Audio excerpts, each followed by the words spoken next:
Good afternoon, members. We're reconvening. We're on page 11. Page 11 from the Committee on Housing, Sustainability, and Health. Councilmember Cordero. I move that Committee Report 304 be adopted in Bill 46 CD1 as amended, past second reading. Second, I'll second that. Thank you. It's been moved and seconded. Councilmember Cordero for the explanation. This bill relates to real property taxation. Thank you very much. Mr. Clerk, do we have, well, actually, I have the list here. We have a bunch of registered testifiers, starting with Jim Tree. Is Jim Tree here? Mr. Chair, the testifier is not logged on. Okay. Next is Kelly Lee. Aloha, Chair Waters, Vice Chair Kiaina, and council members. My name is Kelly Lee, and I'm representing OSTRA today.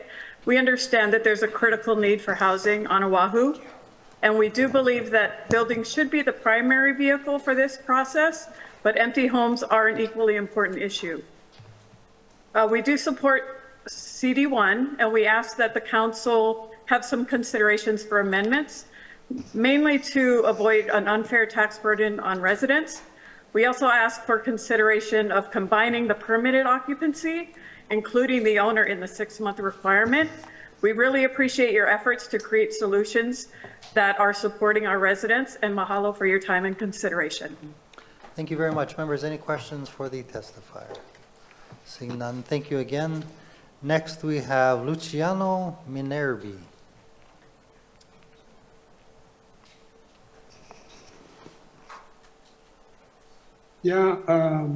Aloha, Council Chair, Council Member. Thank you for the opportunity to testify. I wrote a 2-page testimony identifying the problem, giving an example, providing an explanation, and suggesting for a requested remedy to address the problem. Basically, the way in which the bill is written, administered, and defining vacant home is not correct, because there are vacant homes that actually are occupied, fully occupied. And this may happen in special cases, like the one in which a primary residence of a family is made up by 2 tax key maps and 2 apartments that are connected, like 2 one-bedroom apartments. The way in which the bill is written and administered will classify by default for not meeting one of the several exemptions, these are fully occupied home vacant. And I've not only written this down, I'm not only asking you to please take this into consideration, I show it to you right here. I've been living in this apartment for 46 years, continuously. I raised my family, a total of 5 children, and so I needed 2 one-bedroom apartments. Of course, only one apartment has the homeowner exemption and not the other one. So I think the way the bill is administered, this particular situation will be identified as vacant, while actually is inhabited by us. That will be very unfair, because the city will charge us $15,000 a year just for occupying this place. So please read my testimony. I went down to the Real Property Assessment Division, tried to explain that I wanted not to be classified that way, and they say that it was premature because you didn't approve the bill. But I need to be taken care right now. Mahalo and have a great day. Thank you. Thank you, sir. Any questions for the testifier? Seeing none. Next, we have Levi Brooker. Yeah, Mr. Chair, the testifier is not logged on. Okay. Number 5, Jeffrey Laurent.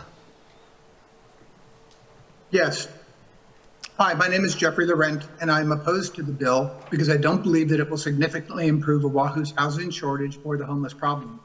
It's a significant overreach by government which invades the privacy of homeowners and will have unintended negative consequences to all Oahu homeowners. Our family has had a home in Kaneohe for 11 plus years. It was not purchased as an investment property. We moved to Hawaii in retirement, intending to stay permanently. However, we were forced to move to New Jersey to tend to the failing health of a parent. And after numerous other deaths and health issues, we remain in New Jersey, able to only spend about 4 months per year on Oahu. Throughout this time, we've continued to pay local businesses for the upkeep and maintenance of our house. The house is classified as a residential A. We're not entitled to any exemptions. Our tax rate of 0.7922 is more than double the 0.3 rate that is levied on permanent residents. Our annual property taxes of nearly $17,000, which is already a significant penalty for not living permanently in Hawaii. With the proposed incremental 3% unoccupied tax, we would be expected to pay a total annual tax assessment of nearly $81,000, which is well beyond what we can afford. This is an outrageous amount and something that we can't do. So we could stay in Hawaii for more than 6 months and become permanent residents. In doing so, we would avoid the empty home tax, and after the exemptions, we would reduce our current property taxes by $10,000. Oahu would have a net loss with this option and won't have accomplished any of the bill's desired goals from us. It also seriously limits my ability to earn income from consulting or other work if it requires me to travel for more than 6 months. We could sell the property with the appraised value of the house and a 30-year mortgage and 20% down. The buyer would have to have an income of over $540,000 to qualify. This clearly is not the target group, so it achieves nothing other than us losing our house. We could rent, but we're not interested in becoming landlords of a furnished house. There are too many risks for damage. The rental rate would far exceed the target group. We cannot and should not be expected to monitor the comings and goings of a renter to assure that they're in the house for more than 6 months when jobs, travel, education, religious missions, personal relationships outside of the home, etc., could all impact their number of days in the house. If their number exceeds 6 months away, we could be in violation of the law for actions beyond our control. These issues impact everybody, permanent and non-permanent citizens alike. It is not the business of any government body in the U.S. to be restricting or monitoring the whereabouts of citizens and residents living law-abiding lives. All people should be free to seek opportunities off-island without fearing significant financial penalties for not being in a specific location for more than 6 months in the year. It amounts to economic prison. There are serious concerns about living in a caustic environment where government workers or potentially neighbors seeking whistleblower fees are spying and reporting on other citizens' whereabouts. The bill needs to be killed and new approaches explored to solving the serious homeless and housing issues. Mahalo. Thank you. Members, any questions for the testifier? I did. Real quick, sir. Yes. The home in Kaneohe that you testified to, is it currently sitting vacant? We go there 4 months per year at various times of the year. We usually go twice a year, and our son goes there once or twice a year. In total, the occupancy is probably around 4 months in the year. Okay, and you testified that you are giving medical care to a family member on the mainland. That's why you had to move away from Hawaii? That's why we moved away from Hawaii. That is correct. I mean, Well, in fact, it was all three of our parents, to be honest. It was my father-in-law was the first one who was going to come to Hawaii and live with us at one time, but the day before he was due to come, he was diagnosed with lung cancer. So my wife had to go back. She was there for almost a year before we finally decided we needed to go back as well, my son and I. No, understood. And then we have had to stay there since.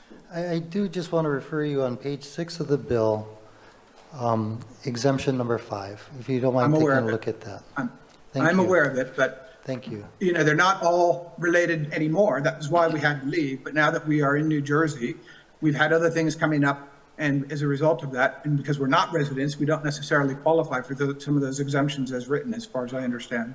I see. Okay, any follow-up questions, members? Seeing none. Thank you, sir. Next, we have Norm Nichols.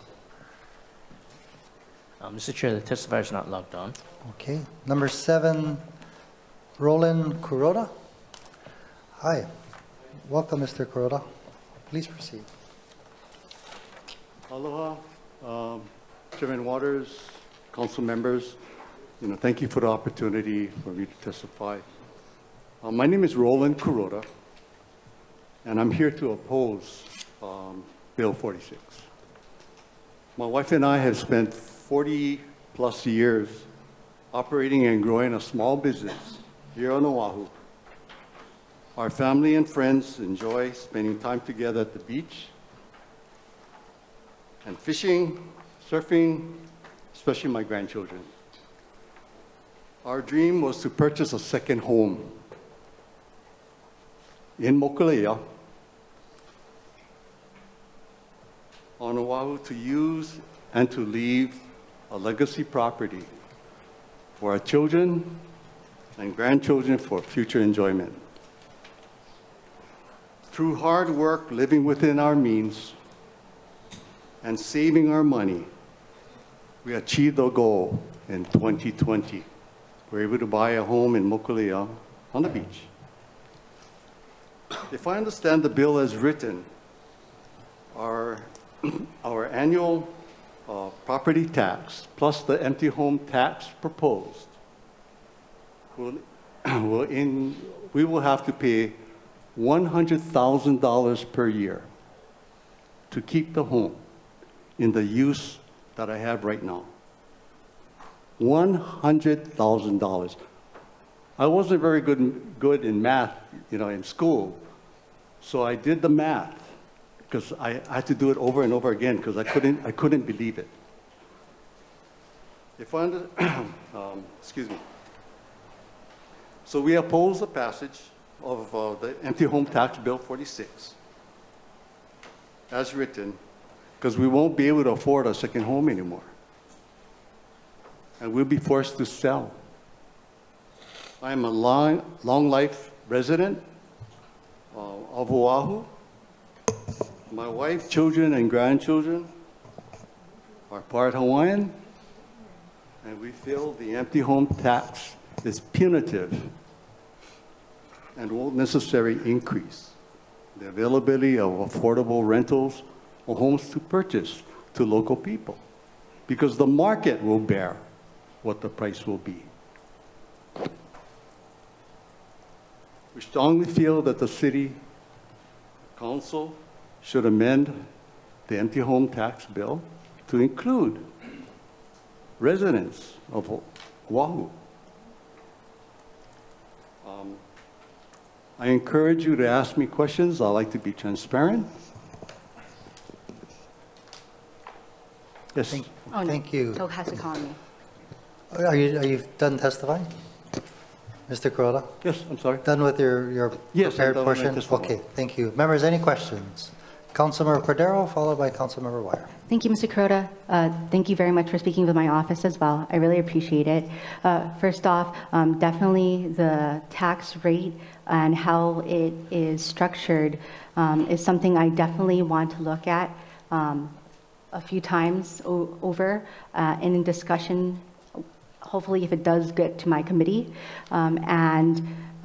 Definitely with your math, I was wondering, is it 100,000 collectively for all your properties or just on that one? This is on one property. Mm-hmm. Currently, the tax is about $2,000 a month, mm-hmm. or $24,000 with the residential A rate.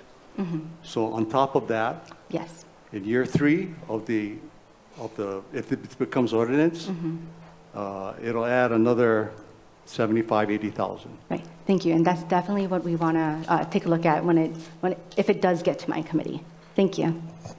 Thank you for your question. Councilmember Wire. Thank you, Chair. And mahalo for coming down. I was just curious if you had talked to, you said you have grandchildren and children. I'm sorry, if I... You said you had children and grandchildren? Yes. I was just wondering if you had considered having one of them live in the property or at the property. I have 2 children. they own their own homes, you know, they own their own homes. Yeah. And in one in Kaka'ako, you know, where a lot of the condos are vacant. So, you know, considering to have one of my children or grandchildren to move into the property to claim residency, I think it's trying to, for me to do that is circumventing an ordinance. I'm trying to figure out a way around the law. I don't think that's right, you know? Well, I hear what you're saying. I mean, the purpose of the law is, I think, for houses to be used for housing. So if someone's living there, that's not I mean, the law is written in a way that you don't have to be charging rent. Like, as long as it's being used for housing, could be your grandkids, could be, you know, somebody. Because I appreciate what you said about trying to distinguish between folks on Oahu, folks elsewhere. Mm-hmm. Since the U.S. Constitution applies, we can't just explicitly ban, you know, apply laws to folks from other states or, you know, outside the jurisdiction. And so definitely open to the feedback. I mean, I think really the problem is, you know, I think most of my generation and my sister's generation have accepted that we probably won't own a home on Oahu. And, you know, losing like 12 people a day, I think we're just grappling with how do we... You know, I don't want to be the problem. No, I want to be part of the solution. So, you know, and then, you know, the way I see it as a local person, Yeah. Supporting my community for all of my life. And, you know, to me, from my perspective, I think it's like a money grab. It's a windfall for the city, and I understand why. It's to promote affordable housing, affordable rentals. I get it. But if you're going to get all this money, then the council is going to have to try to figure out where the money is going to go. 5% for administration, so many percent for, you know, homelessness initiatives and blah, blah, blah. But you know what? When it comes down to money, I think it's going to go general fund. And everybody's going to have to beef over the money. You know, so, you know, I want to be able to be part of solutions. Yeah? Yeah. And me paying $100,000 in real property tax and empty home tax, I don't think that's going to solve the problem. Yeah. I really don't think so. So, you know, maybe there should be, you know, in other jurisdictions, there's caps. Yeah, there's caps on how much you can charge on an empty home or vacant home. San Francisco is a good example. And if you research the San Francisco empty home tax law, right now it's in court. It's a constitutional issue.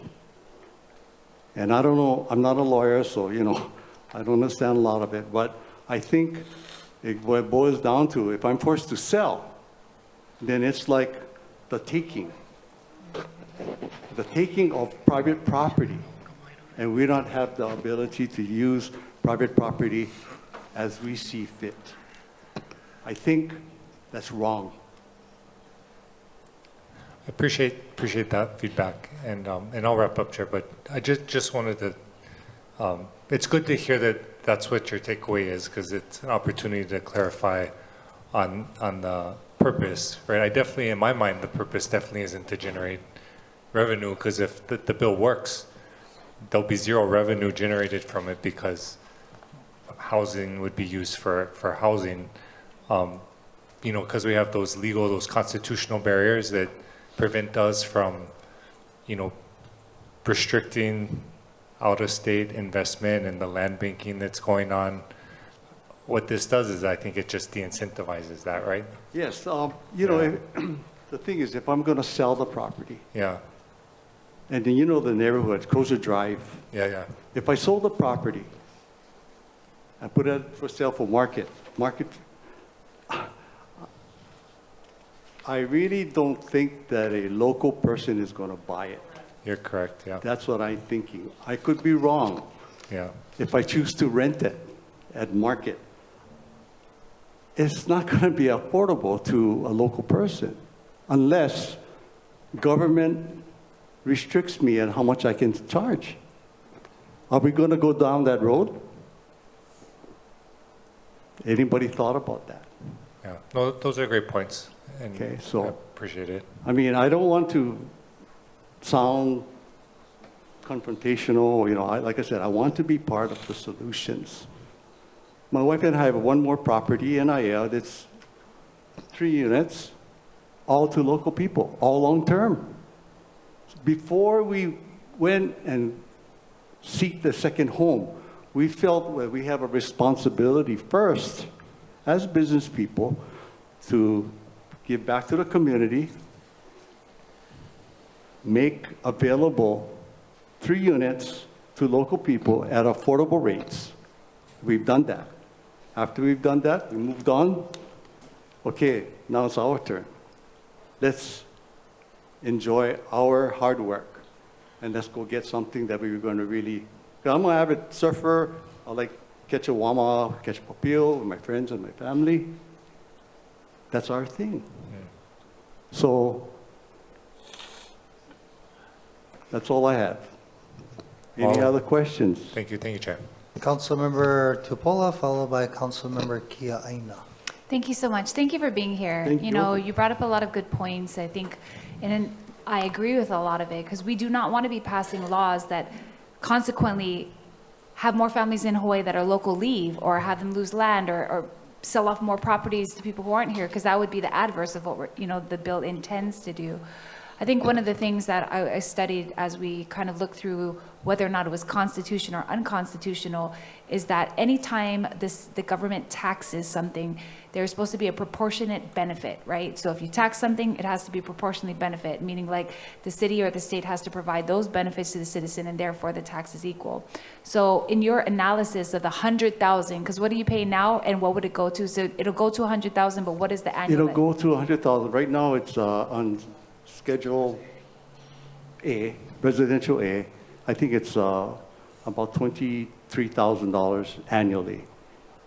And on top of that would be 3% of an assessment of 2.6 million comes out to a total, including the property tax now, $100,011 Yeah. per year at year 3. That increase is crazy. And I Well- think that's why I feel like we really have to address the constitutionalism of this, because we cannot be making taxes that are excessive or disproportionate to the comparison of what we provide. So by taxing you all of that, what is the city going to provide to help you? Nothing. It's Well- going to be the same services that the city currently provides. The intent, as I read, of the bill is to provide a disincentive. But what benefit does it give you? So it's doing a disincentive. What I'm saying is that in the law, it states, U.S. Supreme Court cases have stated that if we do taxes, it has to provide a benefit to you. So I'm just saying I agree with your point, but, going from 20,000 to 100,000, what additional benefit do you get? Nothing. And Yeah. that's what I'm saying is, like, I think we just got to relook at this, because there's no way we're trying to make laws that penalize or make more punitive for our local families to be able to live here. So I thank you for your research and, of course, bringing us a very real-life example of what it could do to you and your family. So Thank you for your understanding. Appreciate Thank you, it. Chair. Councilmember Kia'aina. Thank you. Actually, I just have comments because, Mr. Kuroda, I actually share your concerns. During the last committee hearing, I actually offered an amendment to address various circumstances where local families would be adversely impacted. And the outstanding amendment that I was unable to craft because it has to be legally sound addresses your situation, and that would provide for an exemption for an empty home for local families. Of course, you share the circumstance of other investments where it's long-term rental, and that would, of course, be exempted already. But I I just want to let you know that you're on the right track. That is not the intent of this measure.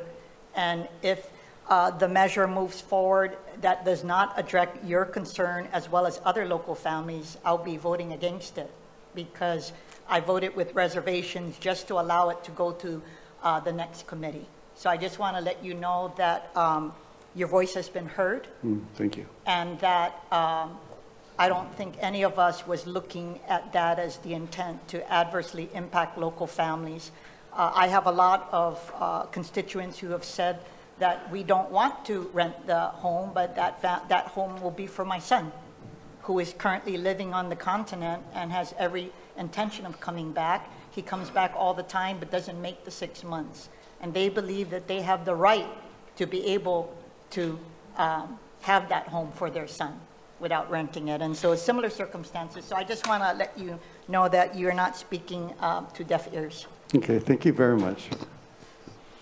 Any follow-up questions, members? No, I also want to thank you for your willingness to work with us to figure out a solution. Because ultimately the idea is to get local people into these houses. Yep, and I think you agree with us. Yes, that absolutely. That's a laudable goal. But you pointed out a really interesting situation where, you know, it does actually affect local families, as you articulated.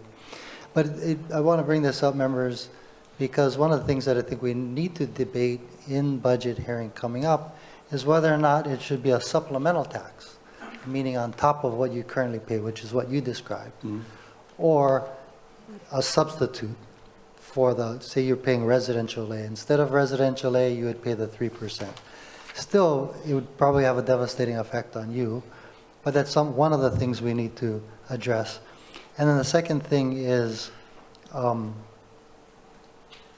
there's a bunch of homes just like yours that local families worked really hard to buy. We don't necessarily want to affect you. So to the extent that we can find a solution that is constitutional and doesn't violate United States, Hawaii Constitution, or our charter, we want to do that.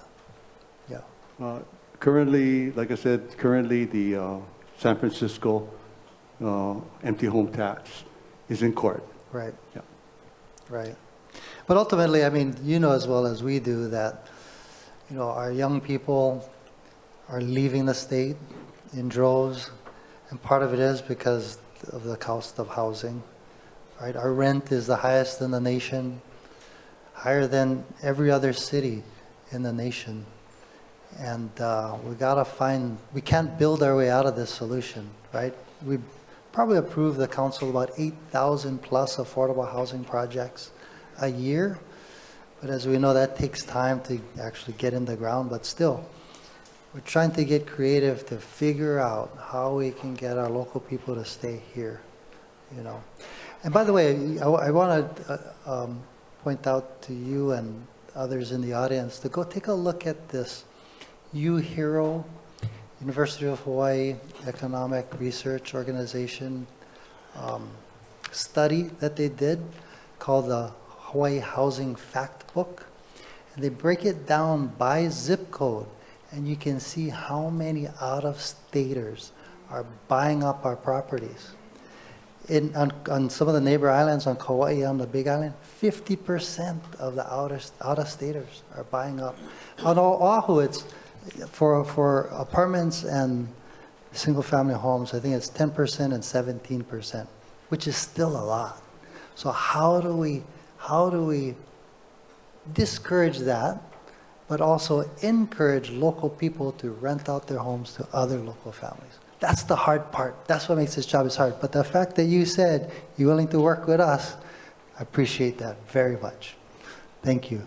Okay, thank you, sir. Next, we have David Arakawa, Land Use Research Foundation.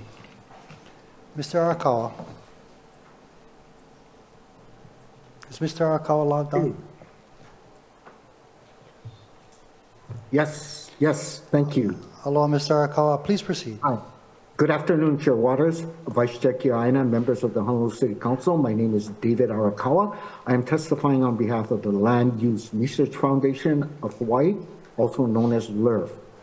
LERF has submitted written testimony with comments in opposition to the current version of Bill 46. We'll stand on our submitted testimony. We appreciate the proponents of Bill 46 and the council for their hard work on this bill. We want to emphasize that we support the general goals of Bill 46 to create more affordable housing and to address homeless issues.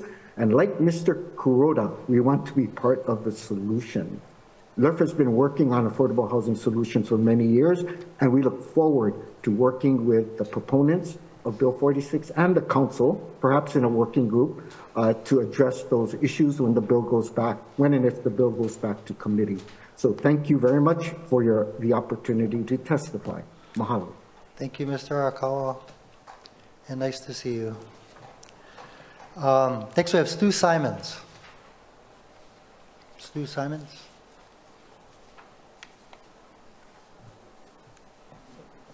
Aloha, Council Chair and fellow council members. Can I be heard? Yes, we can hear you. Please proceed. Okay, excellent. Thank you very much. My name is Stu Simmons. I'm a housing advocate. I've worked with many groups, including Hawaii Thousand Friends, Keep It Kailua, Save Oʻahu's Neighborhoods, Hawaii Appleseed. And had been, I should say, in support of Bill 46, but I firmly oppose the CD1 that was recently passed. And let me explain the why of that. Basically, it's my belief the CD1 will promote the majority of these absent homes to become vacation rentals. And I'll explain the logic of that. These owners, most of them, of course, being out of state, will turn to their property managers or their realtors and say, what do we do? And they're going to say, well, we do have a solution. We can basically rent the property as a vacation rental and sign or have the occupant sign a 30-day lease. Now, the majority of these visitors will only stay 10 to 14 days, but the property will be signed with a 30-day lease. And that will basically allow them to not only not have to pay the empty home tax, but it will increase the number of vacation rentals in our residential communities. And of course, not solve the basic problem, which is allowing more homes for local people. So it's a big concern, and I think that the council needs to take in consideration. Councilmember Waters, you had introduced the bill requiring that no rental would be less than 90 days. And I think that should be reintroduced into the bill to avoid this problem. Thank you. Thank you, Mr. Simons. Any questions for the testifier? Excuse me, Councilmember Wire. Thank you, Chair. And Mr. Simmons or Simons, could you just maybe flesh out or explain how folks would be able to utilize vacation rentals to comply with this bill when vacation rentals are already regulated by city ordinance, right? And so in a way, if they tried to use an illegal short-term rental to comply with this bill, they would be actually outing themselves as an illegal vacation rental and make it easier to enforce against them, right? Not necessarily. There was a federal court case where a federal judge declared that people can continue to rent 30-day periods. And so what is occurring in the marketplace now is these property owners are basically renting to vacationers and having them sign a 30-day lease. There is no requirement of when the people have to stay in the actual property. So they can leave at any time they want during that 30-day period. So what we're seeing in the marketplace is we're seeing people come, stay for maybe 10 to 2 weeks. The property will stay empty the rest of the time, and then another group will come in. So these properties are able to rent basically 12 times a year as a vacation rental. Okay. I'm not sure I follow exactly, but I appreciate the time you're taking in the testimony. Thank you, Chair. Did I not explain that correctly? Please help me, because I really want to make sure that the council understands that we're going to motivate property owners, empty house property owners, out-of-state investors to turning their properties into vacation rentals. Yeah. Now, keep in mind, the short-term rental regulation only relates to those renting less than 30 days. Those who are renting or signing a lease for 30 days are considered at this moment a legal allowable. That's because the federal judge had struck down the 90-day rule. Yeah, I think you're referencing the allowance for non-conforming use certificates for folks that are operating in the 30 to 90 day, in addition to the previously authorized non-conforming use certificates. And I totally welcome the feedback, right? I totally welcome the feedback. I just ask because the discussion at committees, some folks are going even further and saying we need to open it up even more. And so I'm just sharing and discussing it with you because in terms of the concern for keeping the bill as a whole moving forward, we've already had some folks kind of share their hard line and what additional amendments need to be made. So just wanted to kind of get some feedback from you because my understanding is that we do have an entire regulatory framework that governs and applies to midterm and short-term rentals in different ways. And, folks would I don't have believe to, that's correct. As far as I know, and I've talked to the DPP, there is no NUCs that have been issued for 30 to 90 days. Yeah, we can send you the ordinance, the vacation rental ordinance. Yes, that only relates And to the under court 30 and the days. court order as well. But I just wanted to kind of dive into that and share that. But appreciate your insight. Mahalo. Thank you. Mahalo, Chair. Okay, thank you. Chair? Councilmember Kiaina, please proceed. Mr. Simmons, good to see you. I think to de-incentivize future short-term rental, empty homes from being converted, we could just craft language that states that only legal short-term rentals, TVUs and BBs at the time of the enactment into law. And so I need to let you know that this bill is not, we're not trying to go after legal short-term rentals. If they are legal short-term rentals, then the intent is to exempt this from this bill. But if you're talking about future, that's a different issue. So why don't we talk offline on that? But good to see you again. Thank you very much. And I agree. I don't have a qualm with any exemption for legal short-term rentals. I'm talking about those rentals who are renting for 30 to 90 days, who are basically, they do not have NUCs, and they are renting to vacationers, not to local people. Okay, thank you, Mr. Simon. I think you made that absolutely clear. Appreciate your testimony Thank you. today. Thank you. Next, we have Elvira Alvarado. Mr. Chair, the testifier is not logged on. Okay, is Ren Tanaka available? This testifier is also not logged on. Okay, next we have Ross Isokane. Hello, Council. I'm here. Ross Isokane in support. Disclaimer, I'm not an economist, but I just want to share what I've read in general as it relates to our housing crisis from The Economist. On September 5th, DBED Director James Tokioka said in a news release, the state of the economy is robust. However, major economic indicators are mixed. For example, since November 2023, Hawaii consumer inflation has been higher than the nation. The high inflation was mainly driven by higher home rental costs, which increased 12.4% in May and 10.8% in July. DBED also noted of the total home sales during the first half of 2024, 27.8% were sold to out-of-state buyers, the highest percentage since 2011. So I just want to say, I'm listening to the testifiers, and I think it's a great conversation. I sympathize with those who own multiple properties, worked hard, can afford to leave their unit vacant for the majority of the year.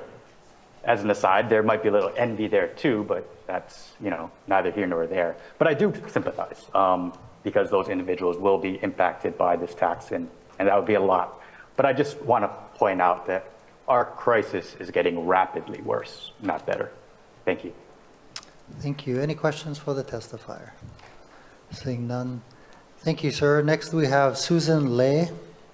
Mr. Chair, the testifier is not logged on. Okay. Is Cheryl Wilson available? Yes, I'm here. Good afternoon. Please proceed. Mr. Chair, fellow council members, thank you for listening to my testimony today.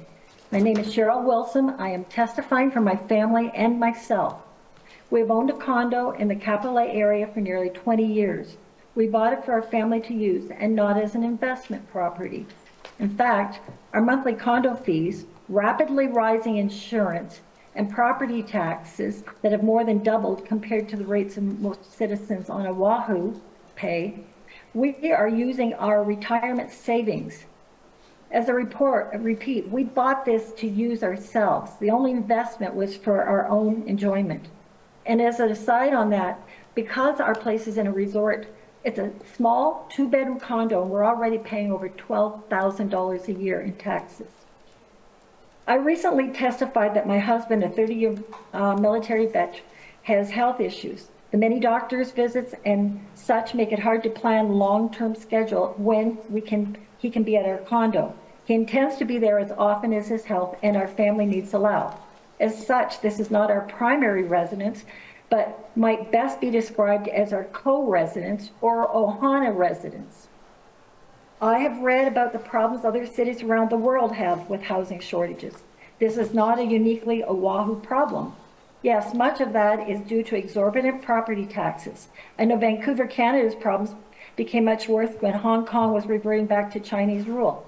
Many Hong Kong citizens who had wealth looked for safe economies to invest in. That is not the case for many of us on Oʻahu who are testifying, asking you to enact Bill 4624 CD1. We are not buying properties to leave empty, denying workers, students, and locals housing. We cannot turn over our family condos to workers when we are in and out of the place as time allows. The economy of Oʻahu benefits from families such as ours. We pay taxes, shop at businesses, and dine in restaurants. We also volunteer for charities and other causes. Many of us donate to schools, churches, food banks, etc. We are assessed the empty home if we are assessed the empty home tax as proposed, my family will have to sell our property. The next buyer might be someone who does want it purely as a speculative investment and does not contribute to the economy. The expense of living on my property precludes teachers, students, hospitality workers, etc. from living there. So it would not help the very people you say this bill is designed to help. As I've stated, we bought our condo for our family's use. Please pass Bill 46 with the amendment CD1 as proposed by some members of your council. I'd be happy to answer any questions. Thank you. Any questions, members? Seeing none, thank you for your testimony. Natalie Wasso?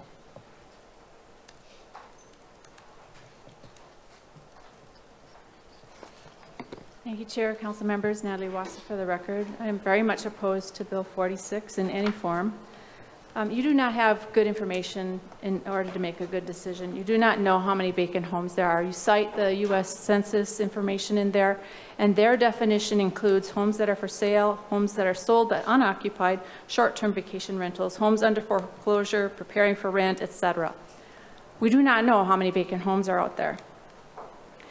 You do not know how many homeowners are out there who qualify for an exemption but do not have one. And my biggest concern, one of them actually, is that somebody is going to get one of these vacant homes tax notices and just be shocked and really have a bad reaction to that. But you know, on the tax revenues, you're going to put 20% into affordable housing, 10% to address homelessness issues.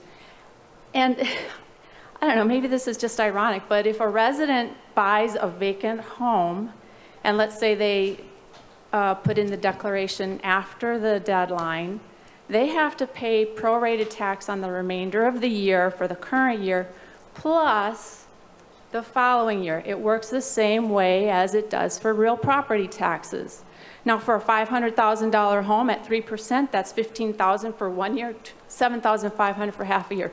$22,000, that's a sizable portion of a down payment. This bill is not good for people who want to buy homes, who live here. The exemptions include for sale properties, but only one time in a 5-year period. So if you buy your home and you're exempt, that home was for sale, you're exempt, but you decide because something happens, your family, you got to work to go somewhere else, and you decide to sell within that 5-year period, too bad, you pay the vacant homes tax. That is absolutely unfair. You have an exemption for dwelling units. This is just a side note for nonprofit organizations operating their, using that home to operate their nonprofit organization. I think that violates the zoning laws. The administration under this bill is horrendous, and you still include blanks for notification, declaration, and assessment notice dates. Really, we're having a public hearing now, and you don't even know what the dates are for deadlines so that people can actually figure out what might be happening with this bill. Under evidence, you have income and GET returns may be used. You know, they don't provide occupancy information. It doesn't say on there, I'm paying my income taxes on a home that I occupied for 6 months or had a renter in there for 6 months. It doesn't work that way. And so you're asking for BFS to get all this evidence where you have to accumulate 6 months of utility bills to see what the usage is for water or for electricity, and it doesn't really matter if, you know, if they have a solar that's going to impact their electrical use. It doesn't work. And the penalties are crazy on this. It's not good public policy for so many reasons. Please don't pass this. Thank you. Thank you, members. Any questions for Ms. Iwasa? Seeing none. That's all I have for registered testifiers, Mr. Clerk. Do you have any other registered testifiers? No more registered testifier. I think one person. Open up to the public. Does anybody want to testify? Please come forward. State your name for the record. If there are any other testifiers, maybe just start a line.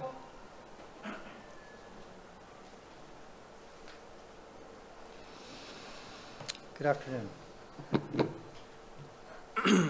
Hello, aloha. My name is Max Kamwala-Blosky. I'm a student currently. I reside in Mo'iliili, and I'm a senior.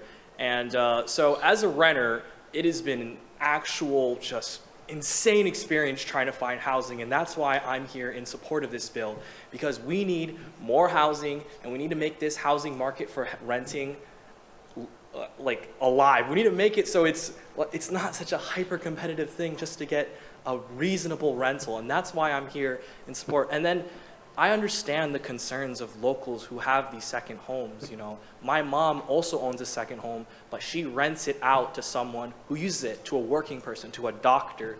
These are the kind of opportunities we need to create. We need it so that people, working class people, can have homes to live in.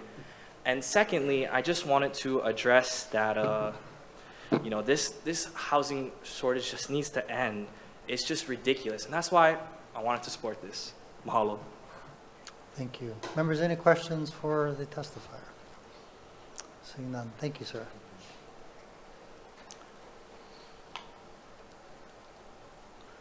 Aloha, welcome. Nice to see you. Good afternoon, everybody. I was online, but I sliced myself off. So, my name is Walin Christian, for the record. I've been here many times. First time in this building. So, anyway, you know, on this, I don't own a home. I rent. For the mere fact, taxes are crazy, mortgage is crazy, you know, and you're trying to work to live in Hawaii, which is very, very expensive. I think I just want to address two things, and I'll try and make it quick. On this proposed bill on starting on page 4, on the bottom, tax revenues. Revenues from the empty homes tax collected under this article shall be utilized as follows. Number one, at least 20% shall be deposited into the Affordable Housing Fund to be used as provided by Chapter 9, Section 204. Number two, at least 20% shall be used to increase the city's supply of affordable rental housing for persons earning 120% or less of the area median income as determined by the United States Department of Housing and Urban Development annually, and so forth. Number three, at least 10% shall be used to address homelessness. That's 50%. Where's the other 50? I heard earlier that we would not be getting revenue from this tax, but where's the other 50%? Now, it does say at least, right? So you could increase it. Bottom line is what we're doing now is we are taxing our local families who have worked hard for decades to own a second home. Like I said, I don't know if all of you own a second home, but why should why should they be forced to rent it because they don't want to pay this additional tax? I did speak with Radiant earlier to kind of get a gist as to what this is. I do believe that increased taxes should be given, but not to our local families. We have at least 50% on this island or in this state that are people who own homes that do not reside here. So their income, their money that they're getting is not staying in Hawaii. That's our problem. We're allowing everybody else who doesn't live in our islands to own our property. Yes, there is a possible constitutionality problem with that. I'm still looking into that. I would give this suggestion, like the federal government does with taxes. If you make $2 million, you're in a certain bracket. If I make $20,000, I'm in a certain bracket of paying taxes. Local families should pay the lowest form of taxes. And I'm not even saying this tax, I'm just saying property tax.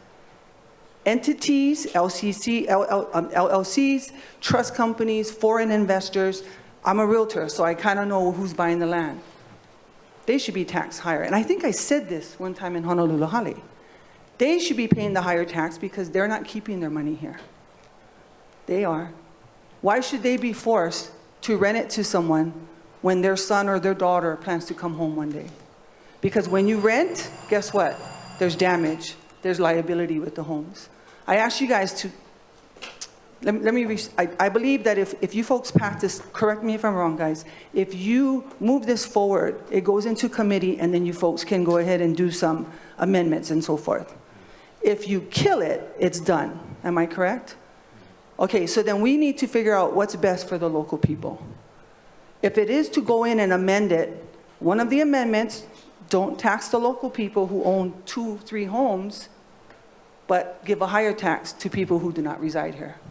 Are you? Thank you. Is there anybody else who'd like to testify?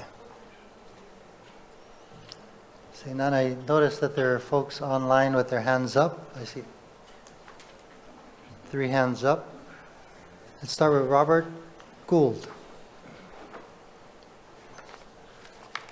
First of all, please don't start the timer yet because I am a registered testifier. I don't know why I didn't show up. And here's my testimony. I'm opposed to this bill. It's a bad bill. Bill 46 is really just a money-grabbing bill designed to increase revenue to the city with no guarantee that any of the money will be used to increase affordable housing. It says the revenue may be used for that, or it allows the money to be used for that affordable housing, but it does not require it. I don't think people understand what this bill would mean to every property owner on Oahu. Every year, every homeowner will have to file a report stating the status of occupancy of their property. The property tax police, as I call them, will be able to come and inspect any property to check its status. That will necessarily require entering the dwelling. That is invasive. This bill is by far the most onerous of any such bills that I can find. References have been made in testimony to the Vancouver, BC empty homes tax. But Vancouver is a city in a foreign country that is a social democracy. This bill seems to mostly be a direct copy of the Vancouver law, but there is an important difference. The tax in Vancouver does not apply to additional dwellings on properties which are the principal residence of the owner. Bill 46 does aim to apply the tax to at least some such additional dwellings. I can only find 4 cities in the USA that have empty homes tax. San Francisco, Berkeley, and Oakland, California, and Washington, D.C. None of these laws tax a second dwelling on an owner-occupied parcel, and all in California are capped at no more than $6,000 added tax. Bill 46 can apply to such dwellings, and there's no limit to the added tax. Bill 46 is worse than any of the other cities that use home tax by orders of magnitude. It's nearly 10 times the current property tax, which can mean hundreds of thousands of dollars a year in additional tax on a property. That amount of potential cost is an invitation to lawsuits. We are encouraged to build a Hana dwelling since back in the 80s, and now that the Puna may have died off, you want to tax those in many cases. If the units exceed 800 square feet in size, that will disproportionately hurt Native Hawaiians, and our kids can no longer come visit. This bill aims to increase available housing by forcing the sale of empty homes. That will reduce property values in general, as described in the bill's notes. That value reduction in the entire market will lower property tax revenues in general. As empty homes are filled by owner occupants, they will obtain the normal tax exemptions, and that will further reduce property tax revenue. The homes forced onto the market will be unaffordable for the people who the bill pretends to help. The bill itself references a $4 million home. If the bill works, the extra tax revenue will drop to zero, but the implementation costs will remain. The staff needed to process the paperwork. The property tax police who will inspect the properties for compliance will still have to be paid, and that will require net revenue from the general fund. That's to say nothing of the cost to the city to defend itself against multiple lawsuits for years. That will drive a need to increase taxes for everyone to pay for this law. You've already paid Ernst & Young $500,000 to come up with a plan due next summer, but there's no bill. Finally, this bill is divisive. It fits local residents against the nasty outsiders who live here only part of the time. But what about people who mostly live on other islands but maintain a home in Honolulu for the use when it's necessary to come here? Thank you. Thank you, sir. Any questions for the testifier? Councilmember Wire. Thank you, Chair. Just a quick question. And mahalo for your testimony. I just wanted to double check when you're saying that it applied to other dwellings on the property. Are you talking about the ADUs and Ohana dwellings, or? I'm talking about any second dwelling on the property. Lots of people have guest homes. ADUs require the home to be less than 800 square feet.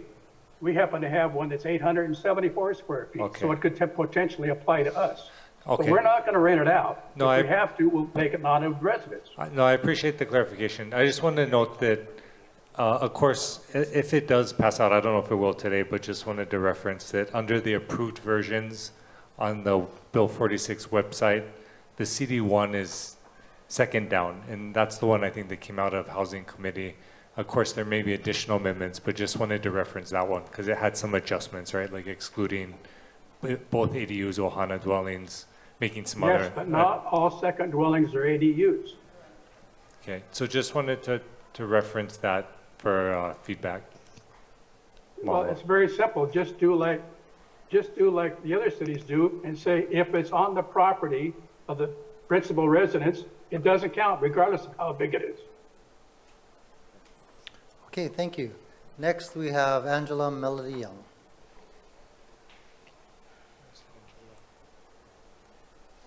Angela Melody Young, testifying on behalf of peers, wishing to comment. So there should be consideration to start with a permitted interaction group discussion. So start with the PIG, and then to work with a combination of industries to work together to solve the problem. Each industry and team of organizations represent a different skill set to provide information for this conversation. So, for example, there should be consideration to ask for information from the real estate market, agents, brokers, board of realtors, and then also the banks and the loan officers and financial asset managers and underwriters, and developers with developers from the private-public partnership, developers as well as affordable housing developers and luxury housing developers, see what their thoughts are within this process. So I think that is the most appropriate method of strategy for finding solutions to the empty house tax. And I'm going to put in a few of my own comments. So when we examine the rich versus the poor dichotomy of contemporary economics, what the council concluded was that it's not necessarily the intention to tax empty homes of lower and middle class. What the heck? So there should be considerations to look at how to focus legislatively the parameters to tax rich, because if the intention isn't to tax the lower class and middle class, where generation of kids will have worked diligently to provide, and yet the tax is meant for foreign luxury empty homes, there can be an example of a law to look at, which is the law from the California jurisdiction and how California is dealing with housing. So California has a new law to tax the rich, and the California law has thresholds. For example, if the house is $5 million to $10 million, an additional tax is then mandated above the standard transfer taxes. And then another threshold above the $10 million home is an additional 5%. So if the new empty home tax can be a combination of thresholds to tax the rich, I think that is very effective. And so also, another major problem with this specific concern of the Thank you, Angela. Time's up. Thank you. Okay, is there anyone else in the audience who'd like to testify? Seeing none, members, we are in discussion. Councilmember Cipolla. Oh, thank you, Chair. You know, I think everyone, there's a lot of robust discussion here today, and especially like differing opinions and real life examples of how the bill is going to affect people. You know, I do want to thank our Corporation Council for giving some insight on other things that we need to, you know, be concerned about for the actual passage of the bill. So I remain concerned about, of course, the constitutionality. I personally do not want it to be passed or be a part of any bills that the tax burden does not actually provide a benefit to the, you know, to our constituents. We want it to provide a benefit, and I think right now we're not totally sure yet if it will. I do think also that some of the things brought up was that it will affect our charter, because we have specifically written in the charter that we can only use 1/2% of the property tax revenues for the Affordable Housing Fund Act. So we would have to amend that in order for the delineation of the money from this to go towards the different funds.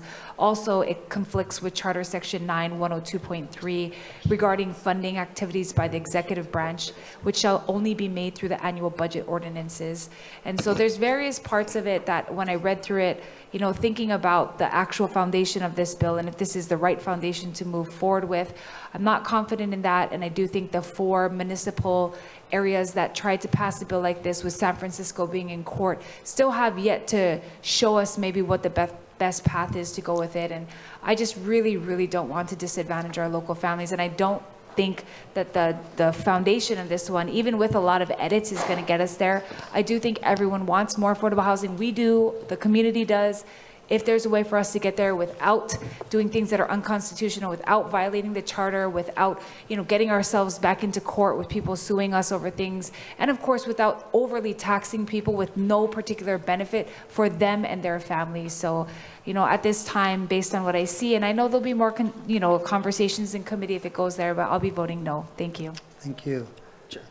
Any further? Councilmember Tolbach. Thank you, sir. And thank you to everyone that came out to testify. I'll be voting no also on the measure. BFS already, like we heard, are in works in executing $500,000 towards a study on an empty home tax program, which will outline the steps towards an effective program for the city.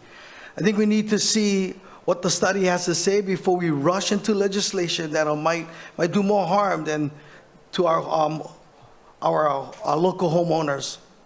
And actually tackle a housing crisis. I understand that other cities have looked at empty home tax as a way to encourage owners to sell or rent their property to address their housing crisis.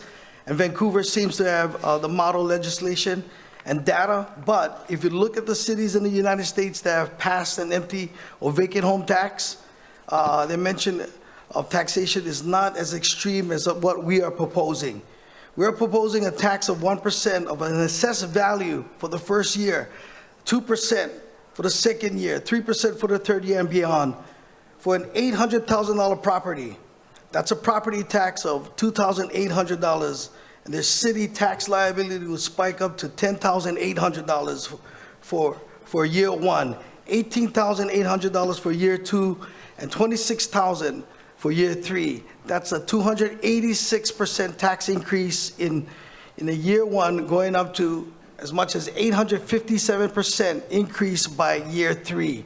For other cities, most who have passed the empty home tax in the last few years have a flat rate. San Francisco, California is taxing a flat of $2,500 for residential units less than 100 square feet, $3,500 for 1,000 to 2,000 square feet, $5,000 for units over 2,000 square feet. Oakland, California has a flat rate of $3,000 per residential vacant unit. That's a condo, duplex, or townhome, and then $6,000 rate for residential. Berkeley, California will charge $3,000 for a first year per residential unit, and then $6,000 every year after. Berkeley and San Francisco only started implementing their tax this year. For us to manage a successful program as a larger city and county and charge 1% to 3% of the assessed value of a home seems excessive compared to other cities that are trying to do it. So compared to maybe a flat, a $5,000 flat empty home tax, $1 million home would get taxed $10,000 for the first year, $20,000 for the second year, and $30,000 year after. Like Mr. Kuroda, I think, I'm a simple guy. I don't see how this is fair. And what I'm more concerned about is ensuring that if this does pass, there'll most likely be many homeowners who will not realize that their tax liability is going to increase over 250%, depending on the value of their home, if they don't qualify for an exemption. This is very concerning. As this measure goes to the Budget Committee, I hope that we can take a look at the impact this will have on local people, which again, we don't even have a definite number on how many second homes this could be for local folks. And on a side note, 12 local people leaving every day, but many leave for opportunity. We had a conference 2 weeks ago, and we know what the challenges are. Helping DPP and diversifying the economy so that we can have local people get good paying jobs to pay for these homes. So I'm voting no, and I'm hoping that we can fix the housing problem, and we can help local people stay and live here in Hawaii. Thank you, Chair. Thank you. Councilmember Kailua. Thank you, Chair. I do welcome the dialogue on the empty homes tax, but I continue to have concerns regarding the proposed budget allocations in the current CD1, and will continue to advocate for a draft that removes these allocations from the measure. To me, one of the major challenges we're facing in the city moving the dial forward is the personnel capacity at the Department of Land Management and Department of Community Services to be able to move a lot of projects forward. This could be in concert with our private developers, as well as with the state of Hawaii and other stakeholders.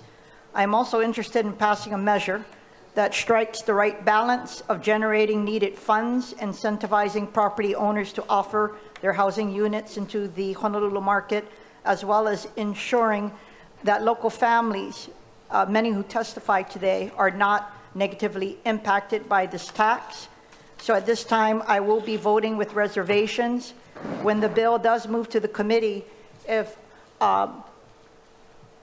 some of my concerns are not addressed adequately in that committee, I will be voting no against this measure during that time.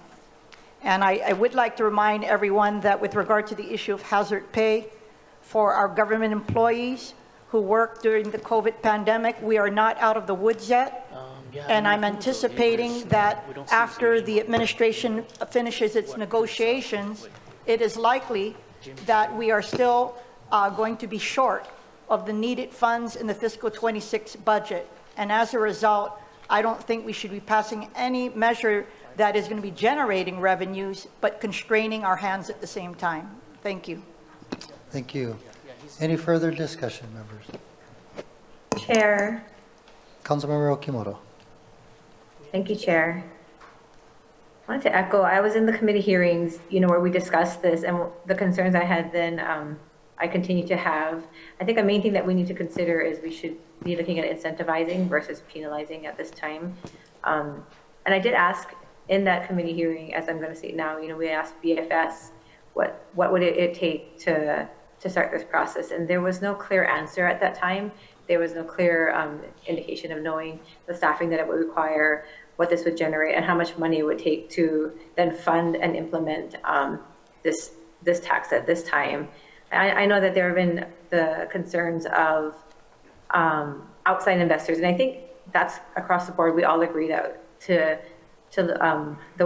any way that we can eliminate outside investors coming in and buying properties.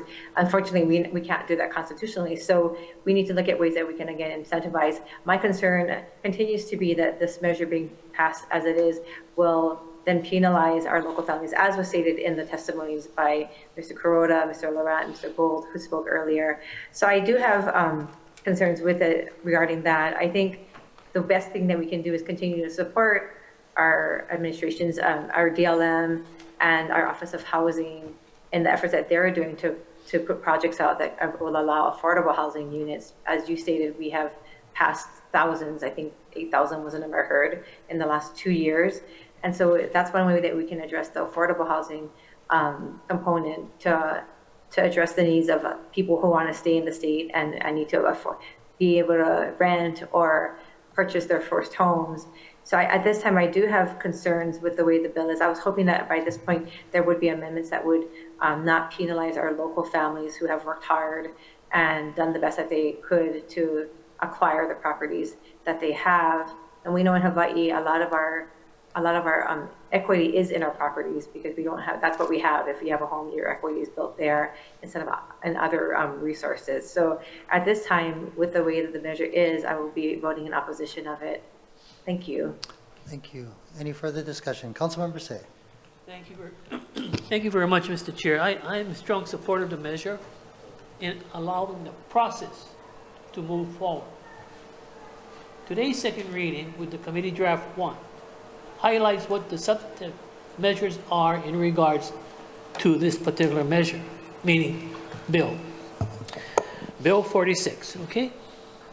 We have in the bill the CD1 that highlights the qualifications of what is a vacant home, but we also have the exemptions. We should continue the discussion rather than voting no on the process at this point. What committee will it be referred to next, Mr. Chair? Budget. Budget Committee. And at that point, we could ask the hard questions, like how Mr. Kuroda stated for the record, how much his impact would be. But I would like to hear from others also, and to find out if there is another alternative or option that this particular measure could be adopted. Those of us who are concerned about the budget, I can agree. I don't believe this is a money grab. I go back to the old days of what Mr. Kuroda said and others. I like to go back to the day as a council member that I could preserve the lifestyle of what their hard work was. My parents, grandparents, neighbors, when they acquired maybe a second home. For the weekend retreat, for a summer retreat. That's the kind of values that I have. Yeah, I don't want to sell to the foreign investors or mainland investors. But the bottom line, Mr. Chair, representing District 5, I've asked residents, if you sell to another family. Don't sell to a developer that's going to demolish and tear down that home and build a new home at a cost of 1.5 or 1.7 million? I don't know. But the family will not be able to qualify. And even at that level in Manoa, St. Louis Heights, Palolo, Kaka'ako, the median is about 1.2 million. And you've heard me, Mr. Chair. All of these affordable housing projects that have come before the zoning committee, let's help our secretaries. Let's help our recorders. All of those that are basically making a little above minimum wage. That's who I would like to help. And I think Mr. Kuroda brought up a very good point. As you add on a tax on top of a tax, none of us local boys and girls will be able to qualify for a loan to buy it. It's going to be an outsider. So you call a spade a spade. This is an issue about lifestyle. This is an issue of preservation of our history. If Hawaii is for sale, great. But I don't want to be a part of it, Mr. Chair, because we've seen it in District 5 and District 4 that we represent. So in closing, why I am in support, this is the process. It's going to be referred to another committee. And at that point, if the fiscal impacts are much more greater to our local residents, well, maybe I'll vote no. But if it's going to benefit the local residents, I am in strong support. So that's the reason why I am in support of the measure passing second reading be referred to the Committee on Budget. Thank you. Thank you. Councilmember Dos Santos Tam. Thank you, Chair. I'll be voting yes because I think that this does merit further discussion. And I look forward to taking the lead of the committee chairs as we move forward. You know, this bill really lies at the intersection of two of the key issues that we as a community struggle with. It's the affordable housing issue as well as it's how we use the Affordable Housing Fund, but also, you know, who is our policy when it comes to zoning, when it comes to vacation rentals, when it comes to utilizing these homes, you know, how are we shaping that? So I'll make 2 points. The first is, you know, throughout the process of discussing this bill, I look forward to seeing how we can square the circle on the Affordable Housing Fund. Right now, there is a dedication in there, and I think it merits a much larger discussion about how we use that fund. I know that there are provisions in charter that restrict how it's used, but I don't think that the fund has been used to its full extent. And I think we as a council can continue to push the administration to make sure that it is used to make sure that local families, especially those who need it the most, can access these affordable units. I will disagree a little bit with the allegation that we're prohibited from adding additional funds to the additional housing fund based on charter. My read of the charter is we simply have to dedicate 0.5% of the revenues to it, but we're not precluded from adding more. And that's something that I'm certainly willing to push on because I really think that this is such a big need in the community. The second point that I'd like to make, and this was brought up by one of the testifiers, is, you know, I've been very vocal about the proliferation of illegal vacation rentals in our community. I certainly don't want us to have a policy that allows these illegal vacation operators to create sort of sham contracts and things like that. So it will come down to enforcement. But just like everything else, you know, there is no 100% perfect enforcement. There are going to be people that try to get around the law here. But I think the main point is, again, we as a policy-making body are here to set expectations, to set how we think that our residential unit should be used, you know, who deserves to live there. And in my book, it's we need to promote, you know, local people getting in there above and beyond letting them simply sit empty as an investment vehicle. And so I look forward to the discussion in Budget Committee. I'm not a member of the Budget Committee, but I think it'll be a very interesting discussion. I look forward to continuing to at least provide my mana'o and look forward to hearing all of my colleagues as well. Thank you. Appreciate that very much. And I do want to encourage all the council members to, if this bill does make it to budget, to participate in that discussion. Anybody else would like to have a comment? Councilmember Wire. Thank you, Chair. I appreciate all the work and thought that has gone into the bill, all the testimony and the input. Just with Chair, I'll be supporting moving it along today as well. I know it'll be going into budget. The version we passed out from housing was intended to minimize the impact on, of course, residents and folks with situations outside of their control. And so moving forward, I think that would probably be the floor for me. So anything more restrictive than that, but just from the conversation today, it seems like folks are contemplating ways we can better meet the needs of our local families through amendments. And so definitely look forward to those.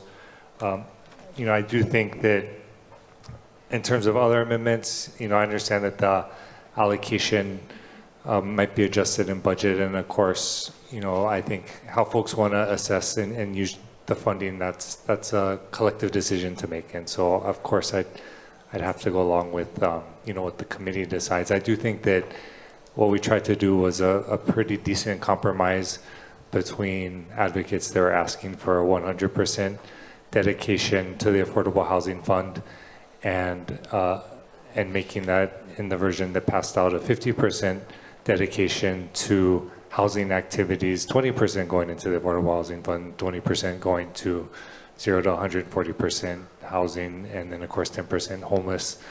In the conversations we had with the advocates was just the value that the city was bringing to the table with the projects and the RFPs that have gone out with the Affordable Housing Fund money, including in District 2, but I know across Oʻahu. And of course, using those funds for things like the Bill 7 grant program, core services through HESD, HONU, Housing First vouchers, all of those are activities that would fall under the 50, the allocation and things are already within the city's budget. And so I don't feel like it's quite the impact on the budget that some feel. And so just kind of throw it out there for consideration because, just given the many activities the city already does and has to budget for in all of those spaces. And really do appreciate the conversation. Like I said, I know the advocates have been working on this for over a decade or more, give or take a few years. And so in my mind, I'm comfortable moving it forward, understanding that no bill is perfect, understanding that folks with the homeowner occupant exemption wouldn't have to, under this version, continue to have to apply, understanding that we definitely need to be building as many accessible units as possible. And, just an example, right, that we had an info briefing on at Housing Committee was 900 units that would take about 10 years, I think they said, to complete the entire project.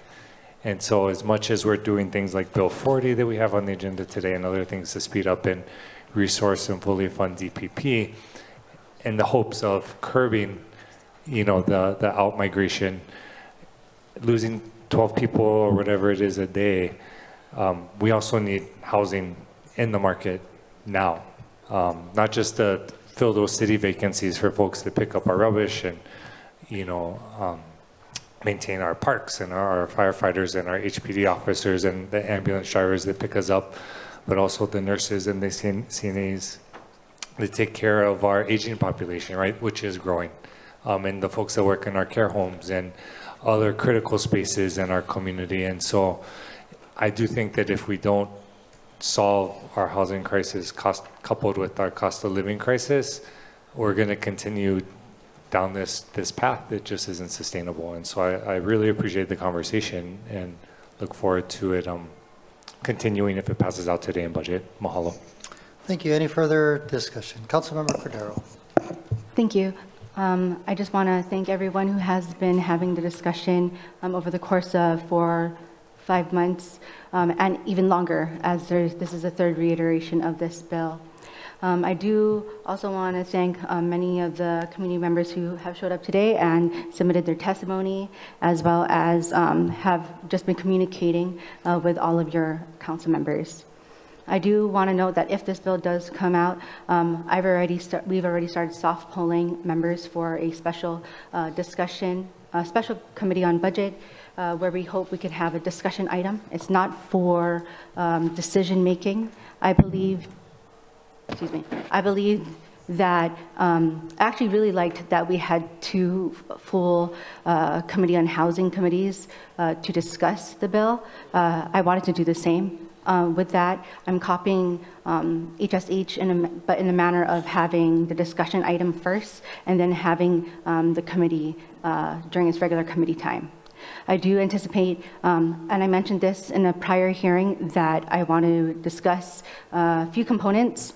The components that we should be discussing is the very first thing that the council chair mentioned, which is the supplemental tax, which Mr. Kuroda has did the math himself. And if the math is not mathing, and we're going to price people out and end up not getting the money for vacant, empty homes, then we shouldn't do that. Or keep it at a tax rate, a flat rate, whatever discussions that have been brought up today, or reiterations have been brought up today. 2, also talking about, now that we have exemptions, also the different penalties. 3, allocation, I know that has been brought up, and including administration costs, as well as reporting. And I know that other members of the public have mentioned, like, how do people find out, report? Will they just get it in the mail and like freak out about it? Those are all considerations that I would like to take.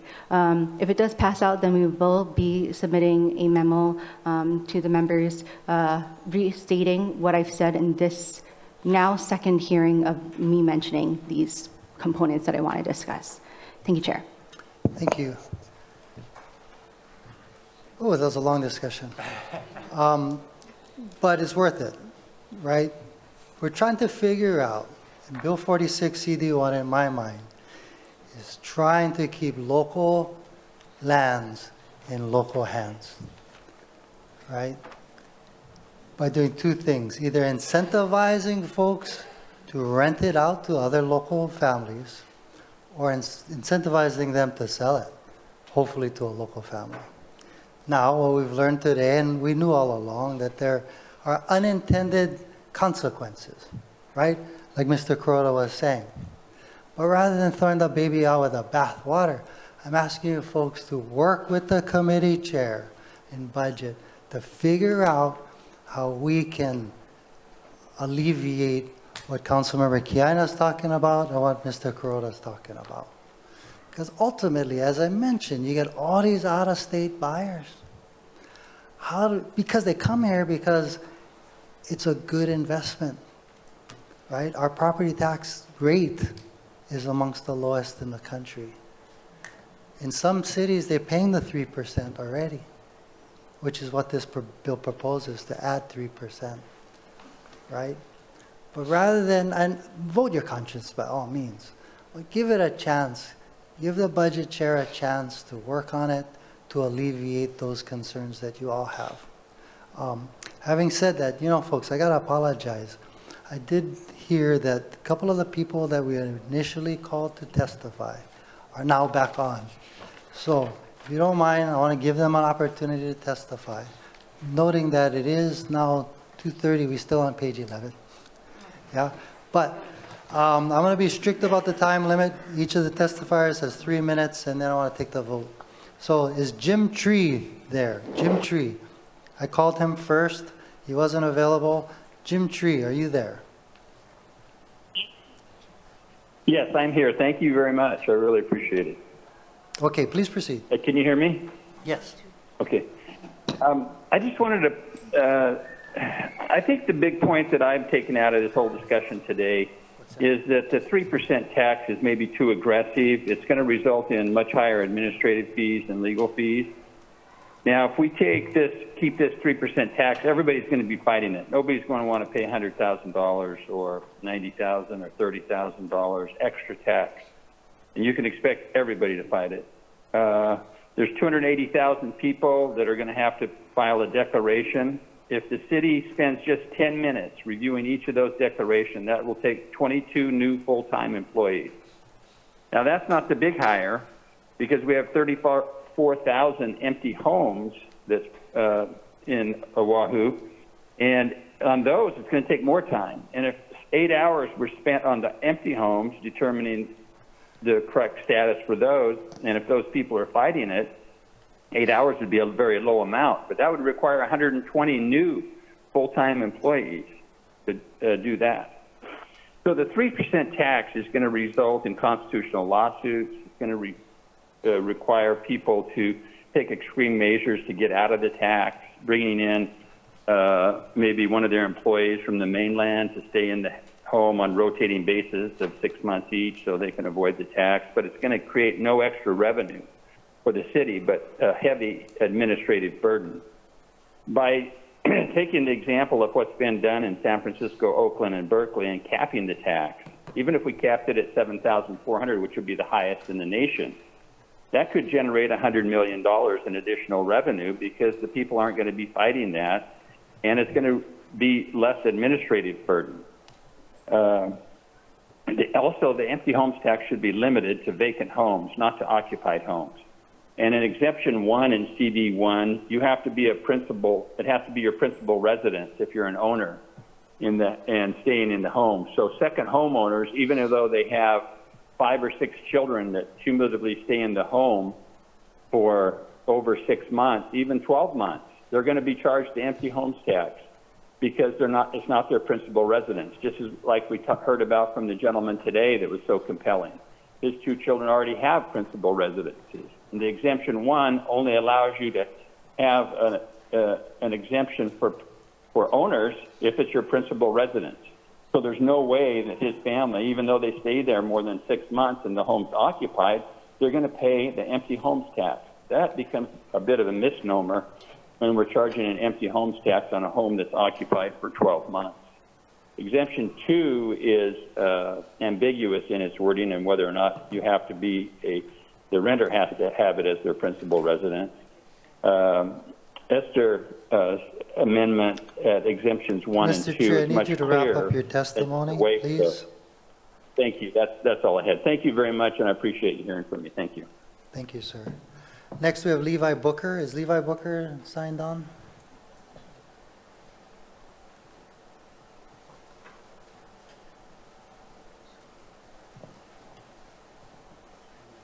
No? Okay. How about Norm Nichols?